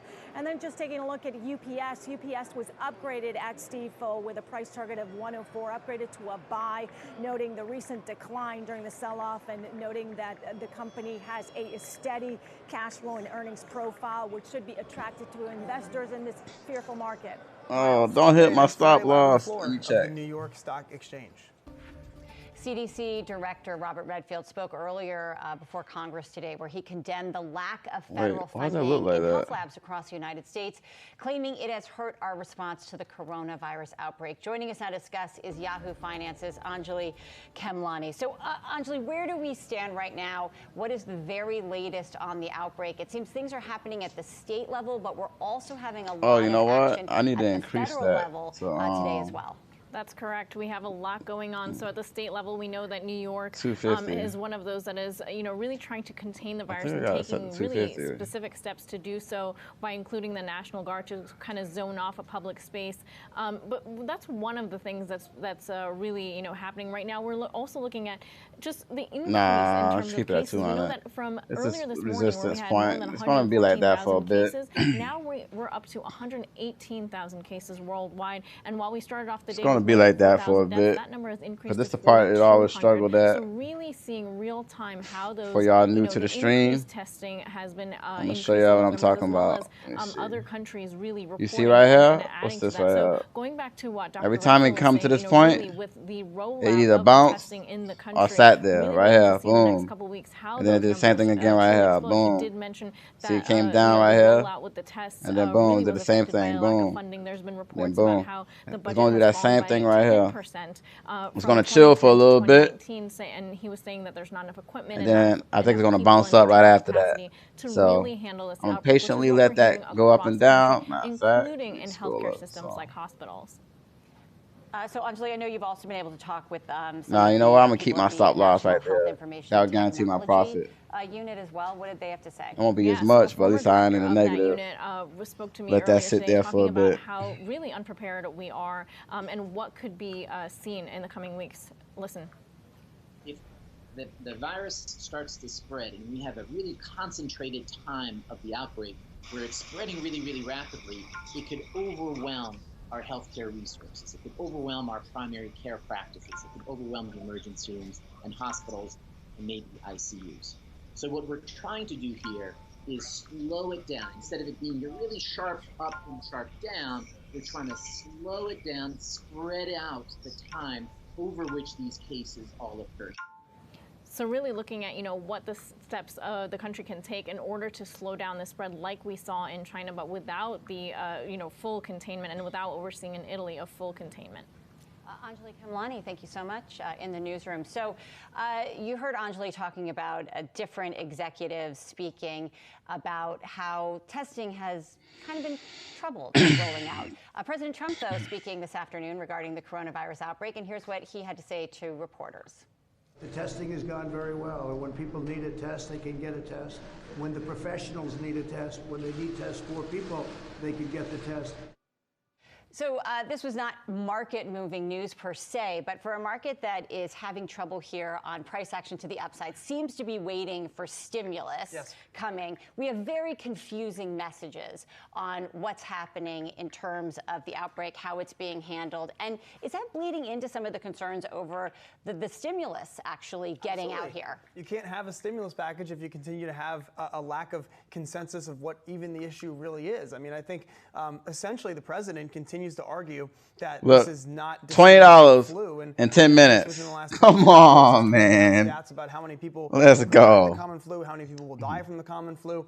And I understand that this was the reaction that so many people went to and people still continue to lean on as a case for saying, well, coronavirus isn't that serious. And yet there's no one in the medical community who still is using those kinds of numbers to justify a lack of caution here and a lack of care when treating this. And until I think that message gets straightened out, the market is not going to be looking at any realistic measures other than kind of the very limited patchwork package that was passed last week. And I think certainly the market is looking for something a lot larger eventually to kind of deal with the economic fallout from this crisis. I think investors need to be very careful in this type of environment. I go back to when I covered the 2008-2009 financial crisis. We saw a lot of rumors, a lot of speculation, a lot of tradings on what could the government do.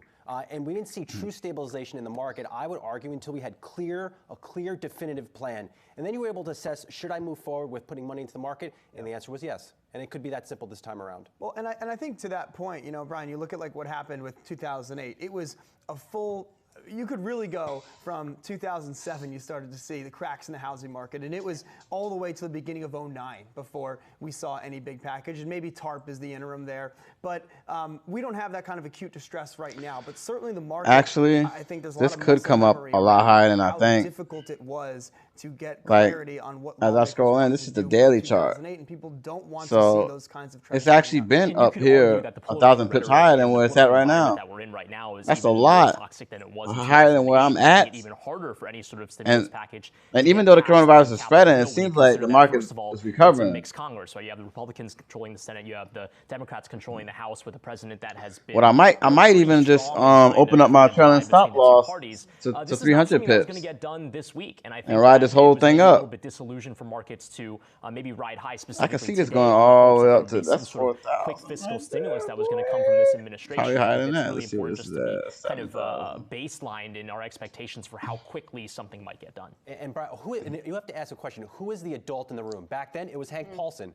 He was able to drive a broad agreement and drive a lot of team building. Look at that right there. Is that Mnuchin, Treasury Secretary? Less than 15 minutes. Also, at already that time, though, did you know more what the problem Come on, man. Y'all better get in this Forex and stop playing. So many this is live. And Fed cuts aren't the answer. I would argue isn't the answer. We still have. I just think there's economic, financial. There's a healthcare. There's a policy response. There's so many parts of it. I mean, when it came to 2007, 2008, you could have brought the companies that were in distress to Capitol Hill to make them testify, right? You can't bring the virus on Capitol Hill to have it testify to what its plans are for spreading, right? So the uncertainty here, I think, is a lot larger. But having said that, I think we're a little bit earlier in the process now. We haven't seen this yet bleed through to U.S. economic data. So it's preventative, but it's already an argument to be made that we're already too late to getting something done. And that's the problem, is that there's a long-termism to fiscal policy because it takes long to do. Most people, including lawmakers, $30, 15 minutes. You could just get it done like Come that. on, man. Y'all don't even get that. You have a lot of people, like the president, saying, let's just have the Fed do everything it can first so that we can buy ourselves time. Well, one suspects they will eventually accede to that message. And then in about 1 week from tomorrow, we will be off in the wilderness with still nothing. I will start the timer right. On the fiscal side. All right. Damn, I didn't even look at this daily chart. I've been looking at I look at the 4-hour chart. I should have looked at that daily. If I looked at that daily, I could have. No, mind. I would have got greedy. On this Tuesday. I'm riding that thing all the way up, though. I'm gonna increase my challenge stop, though.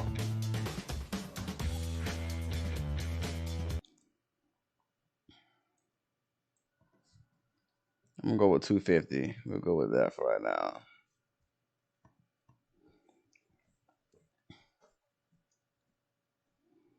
Come on, man. I've been making money all day, man.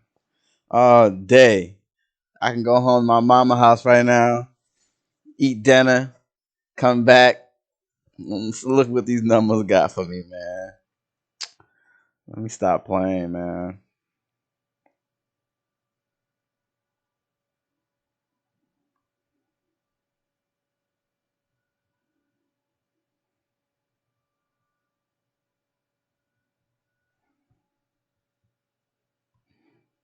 See, y'all saw me did this trade right here. And this is, my lot size is 5. Like I said, if I had a bigger lot size, I would have been eating. I could have made so much money off of this, but it's all good, though. Sometimes greed ain't good all the time, man. Matter of fact, I don't know when it's ever good. But I'm gonna compound my account first, and then I'm gonna start increasing my lot size. But until then, I'm gonna be patient.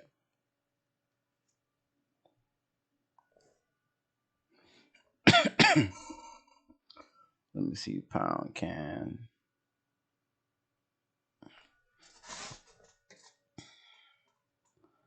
Let me see, pound can. Where is it at?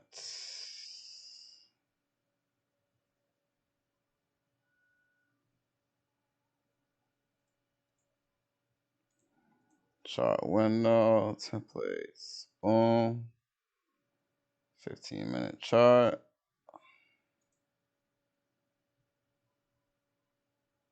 Look, this is on a downtrend right here. Let's see what we can get out of it. Matter of fact, I'm going to zoom in. Wait for it to go up. Wall Street analysts have been weighing in on the impact of COVID-19 on some of the biggest household names. And let's start with let me put another one in. The firm citing 3 reasons why the coronavirus is a negative for Netflix, including the fact that the company's offshore revenues are at risk because some people in I should have waited for that pullback. That's what I should have did. Because as you can see, they're not 1 or 2 candles and pullback. Netflix has been part of the stay-at-home trade. Maybe it's immune to coronavirus. Sazi, this is a great note. You're like it nails everything that's wrong with the 23% Let's see how much move money in I got left. The past 3 months. The stay-at-home trade is ridiculous when it comes to Netflix. I will also add in this note, they're concerned that this is a should have waited for the pullback, but it's okay. Netflix's business model the 15-minute candle. Raising junk debt. Those costs of funds are going to go up. That means their losses are going to be bigger, and that means likely the stock. See, this was what they did when they. I don't know what they did. They did something. I just don't think that market's gonna come right back down. I don't. That is in here. I'm gonna write it down. Luxury. I do not think Netflix is any longer a luxury item. I agree. I think that the Netflix story here. See, I'm at -5 right there now. Makes in the note I got it on the pull-up. It's all good. Like the company doesn't care how much you watch it. Right? They just want you to subscribe to it. So the thesis of people are home watching Netflix is all good and well, but it doesn't mean that I'm paying Netflix more for watching it more. But I think it. Oh, there he is, Cameron. But I think it gets to the question of like what stuff that got really hot in the last 5, 6, 7 years was just bull market stuff, and which of it is durable business, and what should that be valued at? And I don't know if this correction will be long enough, if we will indeed enter recession, if there are going to be the conditions for us to get a lot of answers on a lot of different companies on that basis. And while I'm very bullish on Netflix's future existing within the U.S. entertainment industry and the it's a entertainment 4 hour. bundle, Let me look at the daily candle. The look at that. The daily candle say, nah, maybe this is we ain't having it. Let's come back. Point where you say, that's what the daily candle hundreds show. of times earnings is actually just Let me bull market show BS. in the It's 4 not hour like candle real stuff, definitely and then ain't it gets having that. reset at a different point. And you guys did a pretty good job of dissecting the business model side of things. On the financing side of things, definitely the junk bond angle I'm is riding really this interesting thing because out. everyone's been saying since yesterday Look that at that, man. corporate 20 bonds are minutes really in, the already at area $40. that is worth watching amid the volatility that we've had. The spreads have been widening like crazy. This is a company that's got a double B minus credit rating. I mean, not necessarily good. If it dries up, people don't want to buy Netflix corporate debt anymore. That gets them in some Look at this serious chart, guys. Netflix is essentially need to fueling zoom in on that. fueling its market cap by giant amounts of debt, and that's not good. That's not sustainable. I will say for the business model though, no company do we run through fresh B-roll as Oh quickly as shoot, let me Netflix. set my We're stop already loss. I'm over above here its blind. playing. I gotta watch this I'll really show. be broke You guys down. are all talking about it. It's so appropriate that right It's a now, sell trade, right, with right? the coronavirus, it's a show about people quarantined in different rooms trying to date. It's perfect. It's amazing. The It's show really is beautiful. so aggressively average. It's great. Moving on to Bernstein. I'm pitted which right lost its here. price target on shares of Disney because it thinks domestic parks will eventually close, and that maybe that's when you want to buy later. But are the parks going to close? That is the base. Yes. So either I'm gonna lose $20. Yes. Base case. I think so. That the Or your parks are boy going gonna to make close. millions. This is another Something note gonna that's right on the happen. market, and the bottom line is those parts It's gonna closed, come back. how Hey, you do see that green feed bar right the there? struggling business that is the That thing movie gonna business, drop. which is now even more of a beast Stop because playing. of Fox assets. Bottom line's going to be hammered. Disney here. just inserted the former head of Parks as the CEO because Parks is the biggest part of the business. And I would be surprised if there weren't closures of Disney parks. So In what? the U.S. They've already been in Shanghai. What I thought was interesting from just being the macro guy is that they had a 50% probability that the coronavirus does not trigger a lasting macro impact on Disney, but a 50% bear case that it triggers a recession.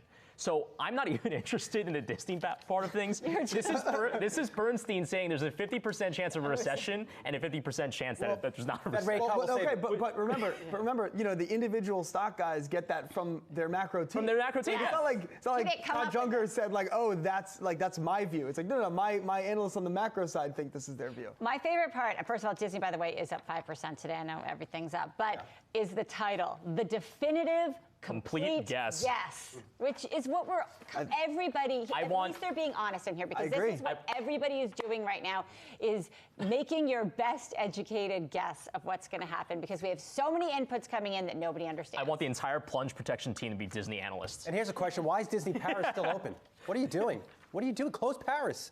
Close it down. Why is Disney why is Orlando still open? Why does Disney still operate ESPN? Why is Disney World still open? It is spring break. People are going. People have their tickets booked. I know people going next week that haven't canceled.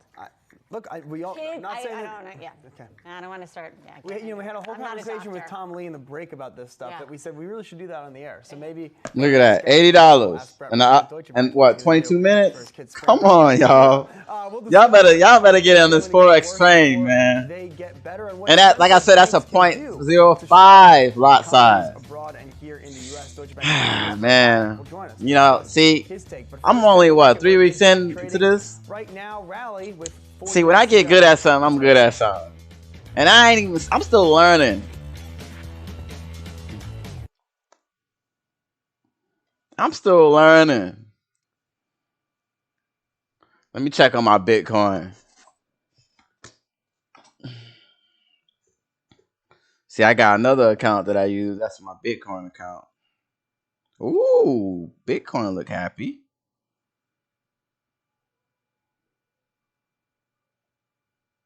That's what I like to see. I'm gonna log into my other account, because some of y'all might didn't see it yet. See, I got 2 brokers accounts. This is the regular Forex account where I trade all my Forex foreign exchange, and see how I made that money. Because before I couldn't make another trade. Because matter of fact, I might throw in another 0.5 right here. Stop playing with me. Oh, it won't let me. Damn, what's the spread? Ooh, that's why. That spread's at 42. That's expensive. What's going on right now? Why is it so expensive? Everything expensive. Brother just trying to eat, man. They ain't even want me to eat no more. Look, see how they do me? Hey, you know what? I ain't complaining, man. We making the money. Y'all see that? Live.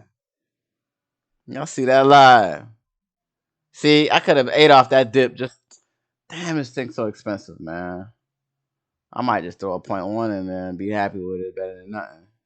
But that's still kind of high right there. So, hey, for y'all don't know, this right here is what they call the spread. So let me zoom in a little closer for y'all. So this white line is how much what the currency's at, and the red line is what they're asking for, what the broker is asking you to pay for it.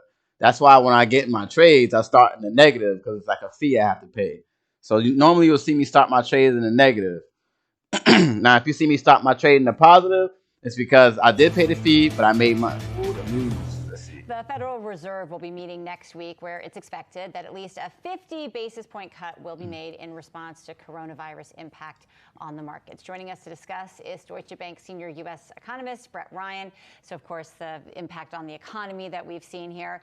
Does it really matter what the Fed does right now? Are they hit my stop. to make any I'm about to go back in there. I'm going back in there. We're watching play out in the economy? Boom, boom. Yes, through financial conditions. That's the first line of defense. And the Fed, as you know, a 7-member body, 11, can move quicker than Congress in terms of providing at least some stimulus to companies. Y'all see that, right? Y'all see. Hold on, which trade was I consumers just? as well I just get through lower interest rates. So a pound, right? That's your first step. Right here. We think they're going to. I just hopped in this one right here. Let's see what happens. See, that's the fee right there. -2, -3, or 5, or whatever. And they're probably not going to take that back anytime soon either.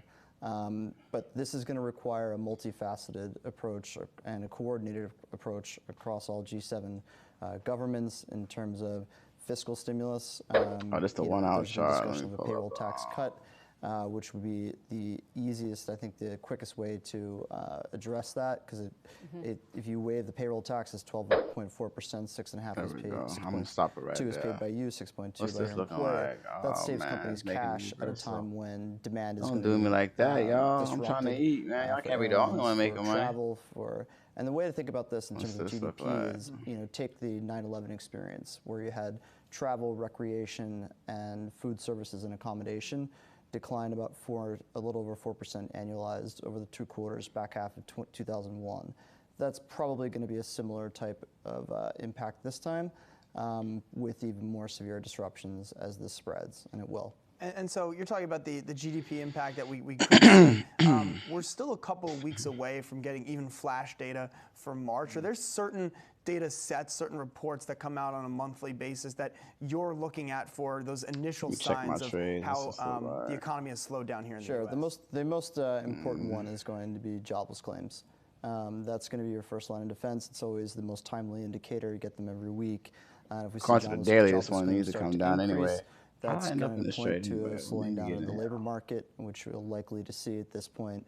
We expect GDP to be negative Q on Q in the second quarter, with a slow recovery in the third quarter and a larger recovery in the fourth quarter. Hopefully, Matter of fact, assuming this thing peaks I'm gonna ride in this about one 3 out. months or so. But it's my jobless trading claims, style. I mean, there are a number of things we're I'm gonna looking put that one the at 300. CDC's website in terms of the flu season and how those hospitalizations are tracking.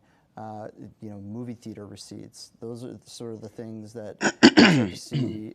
Movie theaters, people don't. I'm gonna ride that one all the way down. Restaurant sales, weekly chain store sales from Redbook, Johnson Redbook. Those are the things that we're going to be tracking on a weekly basis to see just the degree of fallout from this. So it seems like another big story too has been yields. Just wondering how that factors in with the 30 years gone back up past 1, but still a lot of money going into fixed income. Yeah, for sure, and that's a flight to safety. It's also partly a response to the oil price drop, which means inflation expectations go down. And so when inflation expectations go down, you don't expect the Fed to be hiking anytime soon. So it becomes a reach for duration, especially, it's the only safe place to go. It's like this one right here. Bonds. See, this one ain't really moving too much. Falling. That's also a way of. It ain't moving too much. I think it's the one I said I'm gonna get in this one just because everything else went out. Traditional relationship that dropped. So this right here just every chilling. 1 penny decline in the gasoline price. So I'm gonna let that chill. I ain't doing nothing. I ain't bothering nobody On an annual basis. So right now you're looking at probably and then you got around this, 50 which is a cent buy decline in trade. gasoline prices. If it's Looks like sustained it's coming here, back stays here. That's going to be about It's gonna 70 go back billion, up, though. a little It's less gonna than go back 70 up. billion in stimulus to consumers. For, they can't spend it right now, but that over time that adds up. You add to that what could be a payroll tax holiday, GCAD, what's this? north of 200 billion, perhaps one. A 90-day payroll tax holiday would be worth about 180 billion. So it depends on how the array of policy comes together. Speed is somewhat of the essence in terms of the financial markets, and I think the risk near term is that Congress can't move quite as fast as the Fed next week. And so once the Fed cuts to zero, they're not What's gonna do up, QE bro? soon. They'll do forward guidance Kenneth first. Ross, what's It takes good, Congress to step bro? up, and that's where the political Nah, dynamic man, I had to stream this, man. I played Dota earlier today. Fed will be in session. I streamed that thing for like 30 minutes, man. I had to stop, man.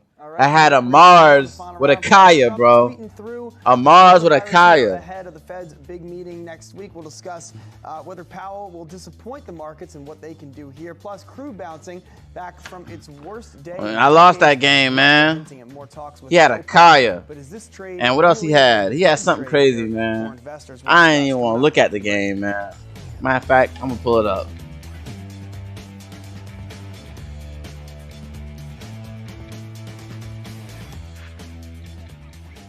Let me see if I can tell you the items that dude had.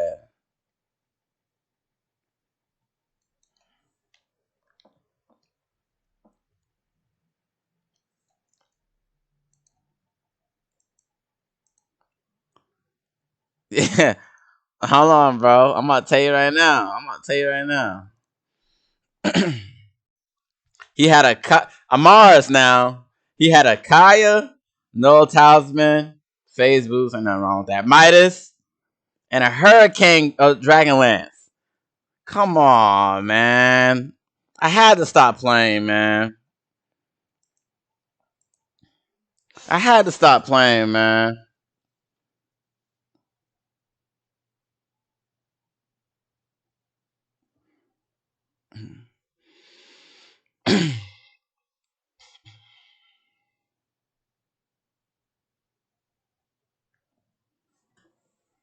Ha ha ha. Dota coronavirus and Dota. Man. All the good people in Dota is Chinese, man. What do you mean? That's what all the good people at. Southeast Asian culture. Those are the good people. We need them. Let me fix something to eat and watch these numbers drop.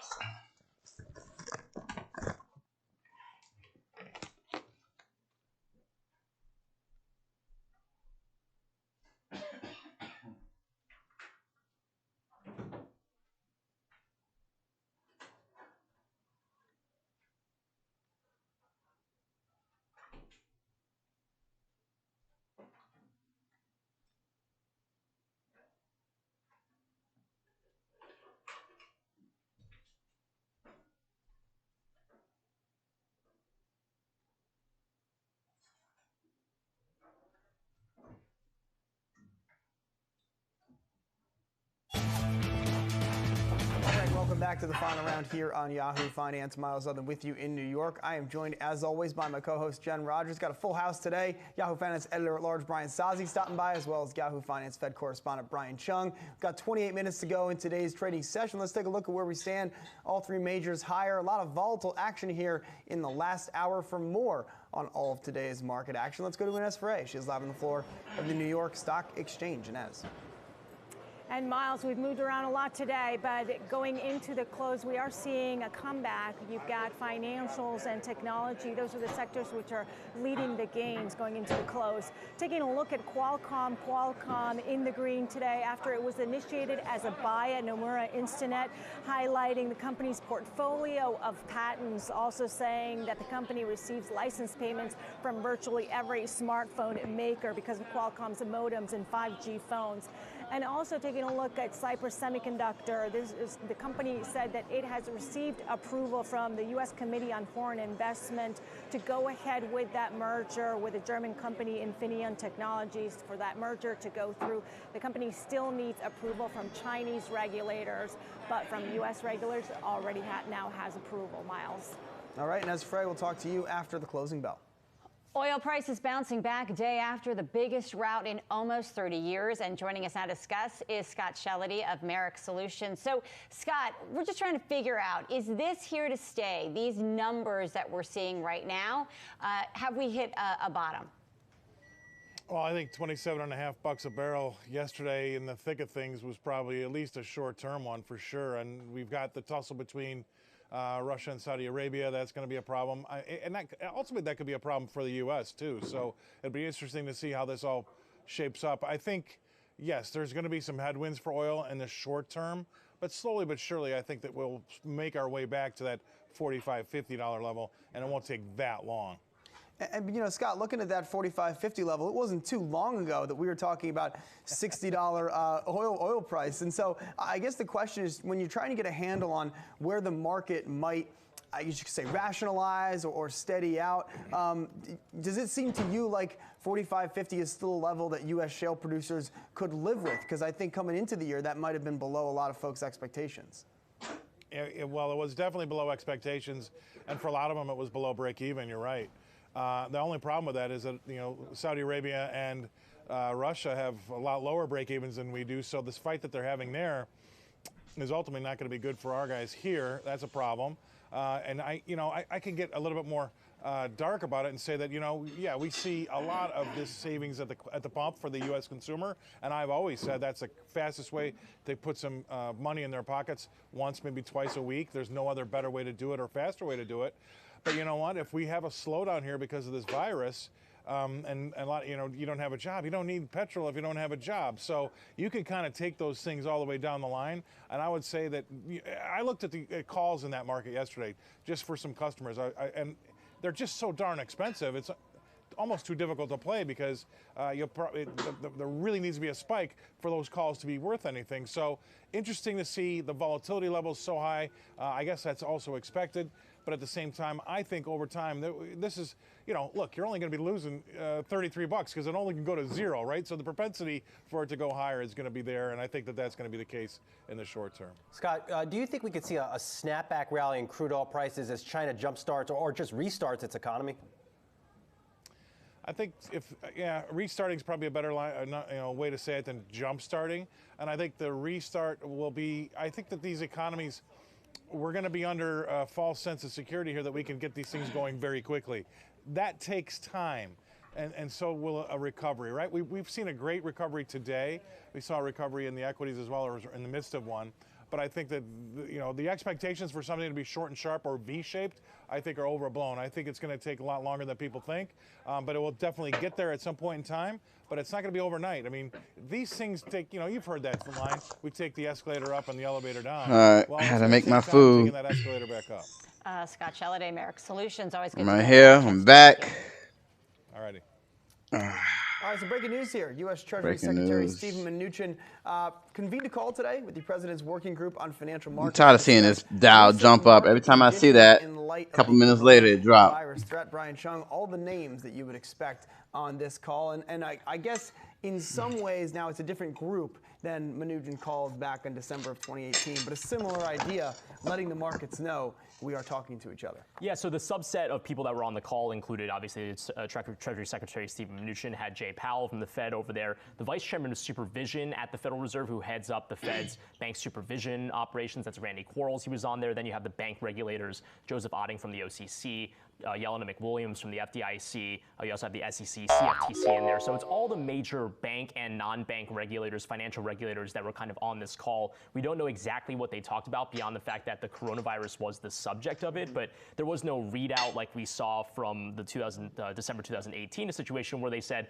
oh, well, bank capital is fine, and everyone was like, ugh. Well, that one comes tomorrow when we get a bunch of bank CEOs heading down to Washington, D.C. for the meeting at the White House. To hang out and see what happens down there. Now, of course, this comes as the president continues, again, to find various ways to tweet through the coronavirus outbreak. This morning, putting his ire onto Jay Powell and the Federal Reserve, saying that we need to be leaders. Our pathetic, slow-moving Fed, according to the president, needs to cut rates. They've been too slow. He also is calling for stimulus. That, of course, comes from Congress, not from the Fed. But I think Brian, it continues the theme here of Trump just pounding Powell, and I think that while Powell has fundamental cases and is probably going to go ahead and cut rates, probably, 75 basis points, certainly 50 next Wednesday, it just kind of ends up looking like Trump gets what he wants. Well, the theme is ironic, though, on a day that was supposed to be all about fiscal policy, right? The reason why we saw the rally today arguably was because there was this optimism that fiscal policy could step in here and maybe do something. And what we ended up seeing in the beginning of the day was that we were probably going to have to wait a lot longer than we would have hoped for some fiscal stimulus. But here you have President Trump, who on a day should have seized the opportunity to lay out a groundwork for what would be at least a proposed form of fiscal stimulus, and instead bash the Federal Reserve and say they should be doing more right now. What was interesting to me was that in that first tweet, he said we should get our Fed rate down to the levels of our competitor nations. They now have as much as a 2-point advantage.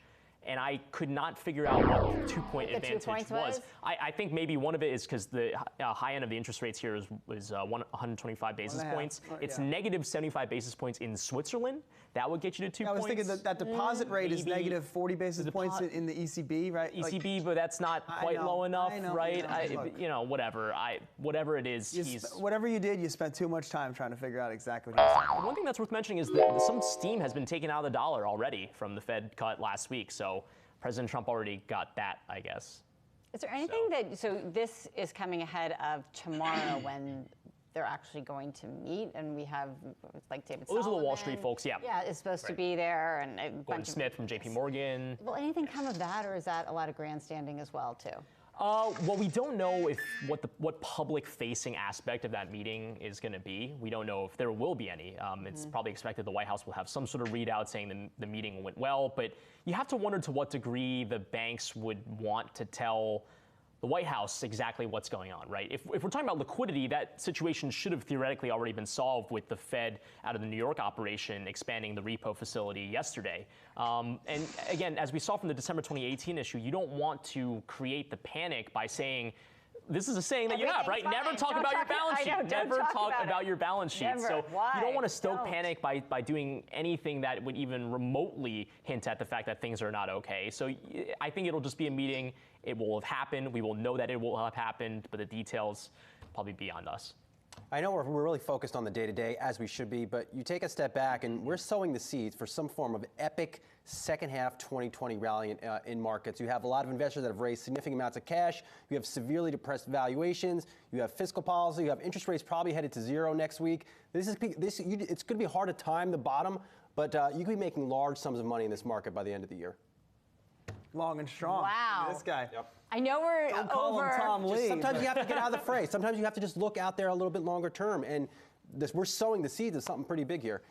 We, by all means, we could go down to 2,000 points tomorrow. Friday, who knows? But we're really we're priming the pump for something big. It would certainly seem unlikely that we get through the balance of 2020 without some kind of a large fiscal package here from the U.S. Whether it's deemed adequate by the citizenry or not, I think might be a different topic of conversation. But certainly the market is telling the government they need to do something. Yes, we're waiting for it, whether it's airlines or leisure, the payroll tax. There's enough industries and people that need some help. It's got to come from somewhere. That's where Less than 20 years ago, we just mailed checks to everybody. You know who did that? George Bush. So, why couldn't we see it? We'll see. All right, coming up, is the worst of the selling actually behind us? Baird's Mike Antonelli says we shouldn't get too comfortable with that idea just yet. But first, take a look at where the regional banks, often overlooked group here on the final round, are trading. Nice little bounce today after a huge sell-off yesterday, 18 minutes ago in today's session.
at some stocks we're watching in today's market. Royal Caribbean, one of several cruise line stocks, still struggling to claw its way back into the green. Coronavirus outbreak continues to hurt travel demand. Let's take a look at shares of Tesla. CEO Elon Musk said the car maker has now produced 1 million electric vehicles. That stock getting a pop today after double-digit declines during Monday's session. And let's take a look at Dick's Sporting Goods. The company announced it is pulling guns from another 440 locations in 2020, expanding upon its initial efforts in the wake of the 2018 Parkland school shooting. That company also reporting its results earlier in today's session.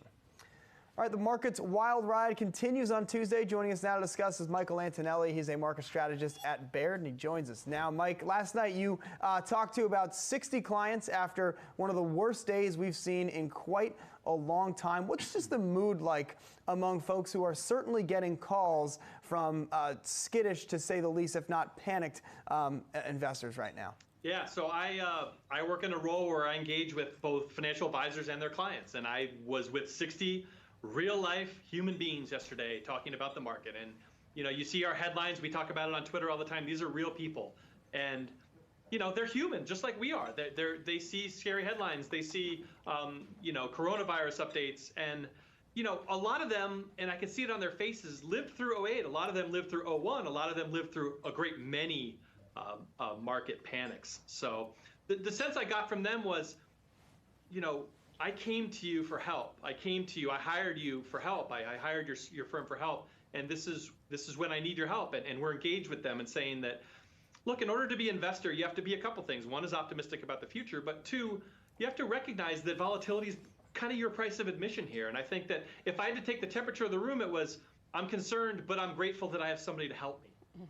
I think people can get their heads around volatility being the price of admission, especially if they've been through this before. But there is also this sense that people think there is another leg down, or we haven't seen the worst of this yet. There's going to be more cases. There's going to be more negative news. And while your financial advisor can say to you, you know what, just sit tight, you don't need to sell, people also want to see if there's a way to take advantage of this volatility. Can individual investors do that, or do they just need to sit patiently, watch this, and have this correct through time for them?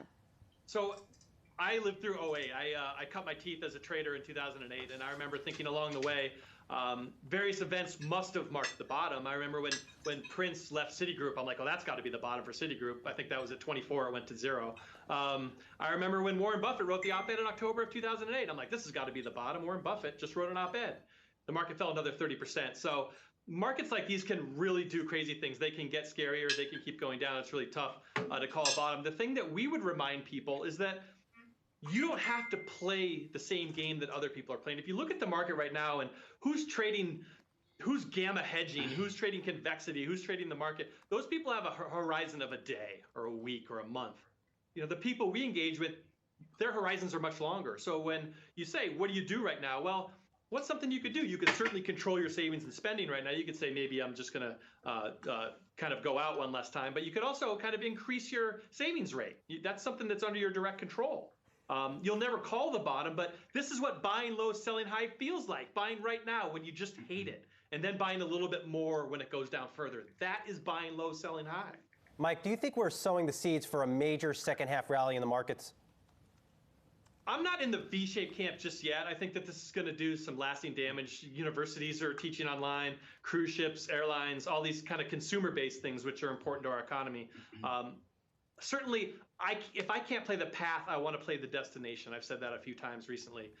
The destination is the other side of this, and that's going to be low mortgage rates. It's going to be low energy prices. It's going to be the biggest demographic bulge in the United States kind of in their prime working years. A lot of you millennials who, I'm a Gen Xer, I'm looking to you to lead over the next few years. The other side of this will be good conditions for the United States and for its citizens, but the path there will seem very treacherous. Mike, we certainly appreciate your confidence in all things millennial related. Just thinking about this market right now compared to 2008, and not so much the market action itself, but what we're seeing on the fiscal policy side. Obviously, we don't have the lead time that 2008 had. That was months and months and months of the government doing nothing when something needed to be done. We've only had a couple of weeks here, but the conversations we heard today, it didn't sound super encouraging. How sensitive do you think the market is going to remain to each incremental headline on a tax cut through the election, or we're going to do bailouts of the cruise lines, or we're going to bail out shale oil producers? Meanwhile, people are going to have trouble making rent here in a couple of months if we have people losing their jobs. What was it? Winston Churchill says that he trusts Americans to go through every wrong decision and finally get to the right decision. I just butchered the quote a little bit, but the essential was Americans, stumble their way through it, but eventually they get to the correct decision. And I think that we're just going to see a lot of darts being thrown right now by both our administration and by monetary authorities to try to figure out what's the best way to stem the bleeding. I think as sad as it sounds, it probably has to get worse. I'm back. Had to eat my food. The stuff that's really what the market's looking for. There's only 700 cases in the U.S. We know that number's probably multiples of that. We need to see that expressed for the market to come to grips with it, and then our policymakers to come to grips with it. It's hard to pass $1 trillion stimulus when you look on a website and it's only 700 confirmed cases. The market's got to get its arms around that, and so do our politicians, frankly. So before we let you go, you had this big meeting. You met with 60 real people. Did anybody leave and decide to do anything different? I don't get the sense that they did. When you build a bridge, okay, when you're building a bridge to handle 5 tons, you build it to handle 10 tons. And that's the point of having somebody to help you in times like now.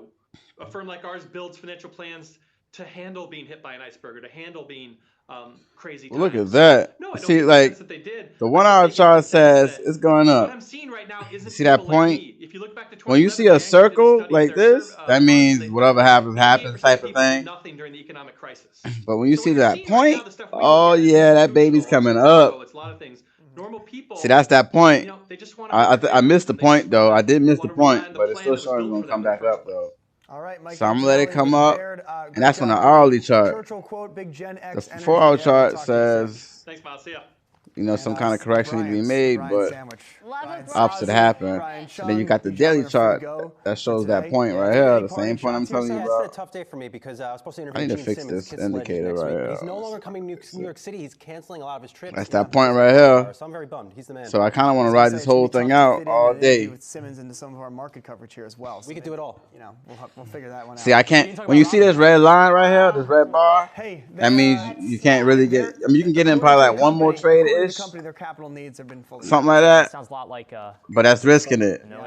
You see where it says 244 free margin? That means I only got $244 left to go like in the negative. You know what I'm saying? So like when I get money or profits, this goes up. When I lose money, that goes down. When this goes to zero, it'll cancel out all my trades. So every time I get into a trade, it holds a portion of my money. So usually when this gets to like close to zero, I'll probably take profits from these trades right here. That way it'll increase my margin. In case you guys want to know why this thing is red. But I got a lot of room, so that's why I got that 5-cent lot size. That it takes a while to get to that. If I get more trades, then I eat that up a little quicker. The more trades I get, the quicker that goes down. Oh man, this is looking crazy right here. Let's see what we got.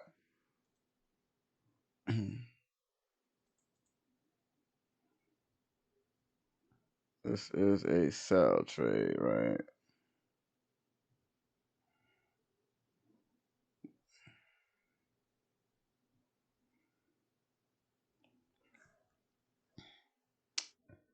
No, please go the other way. I need some money.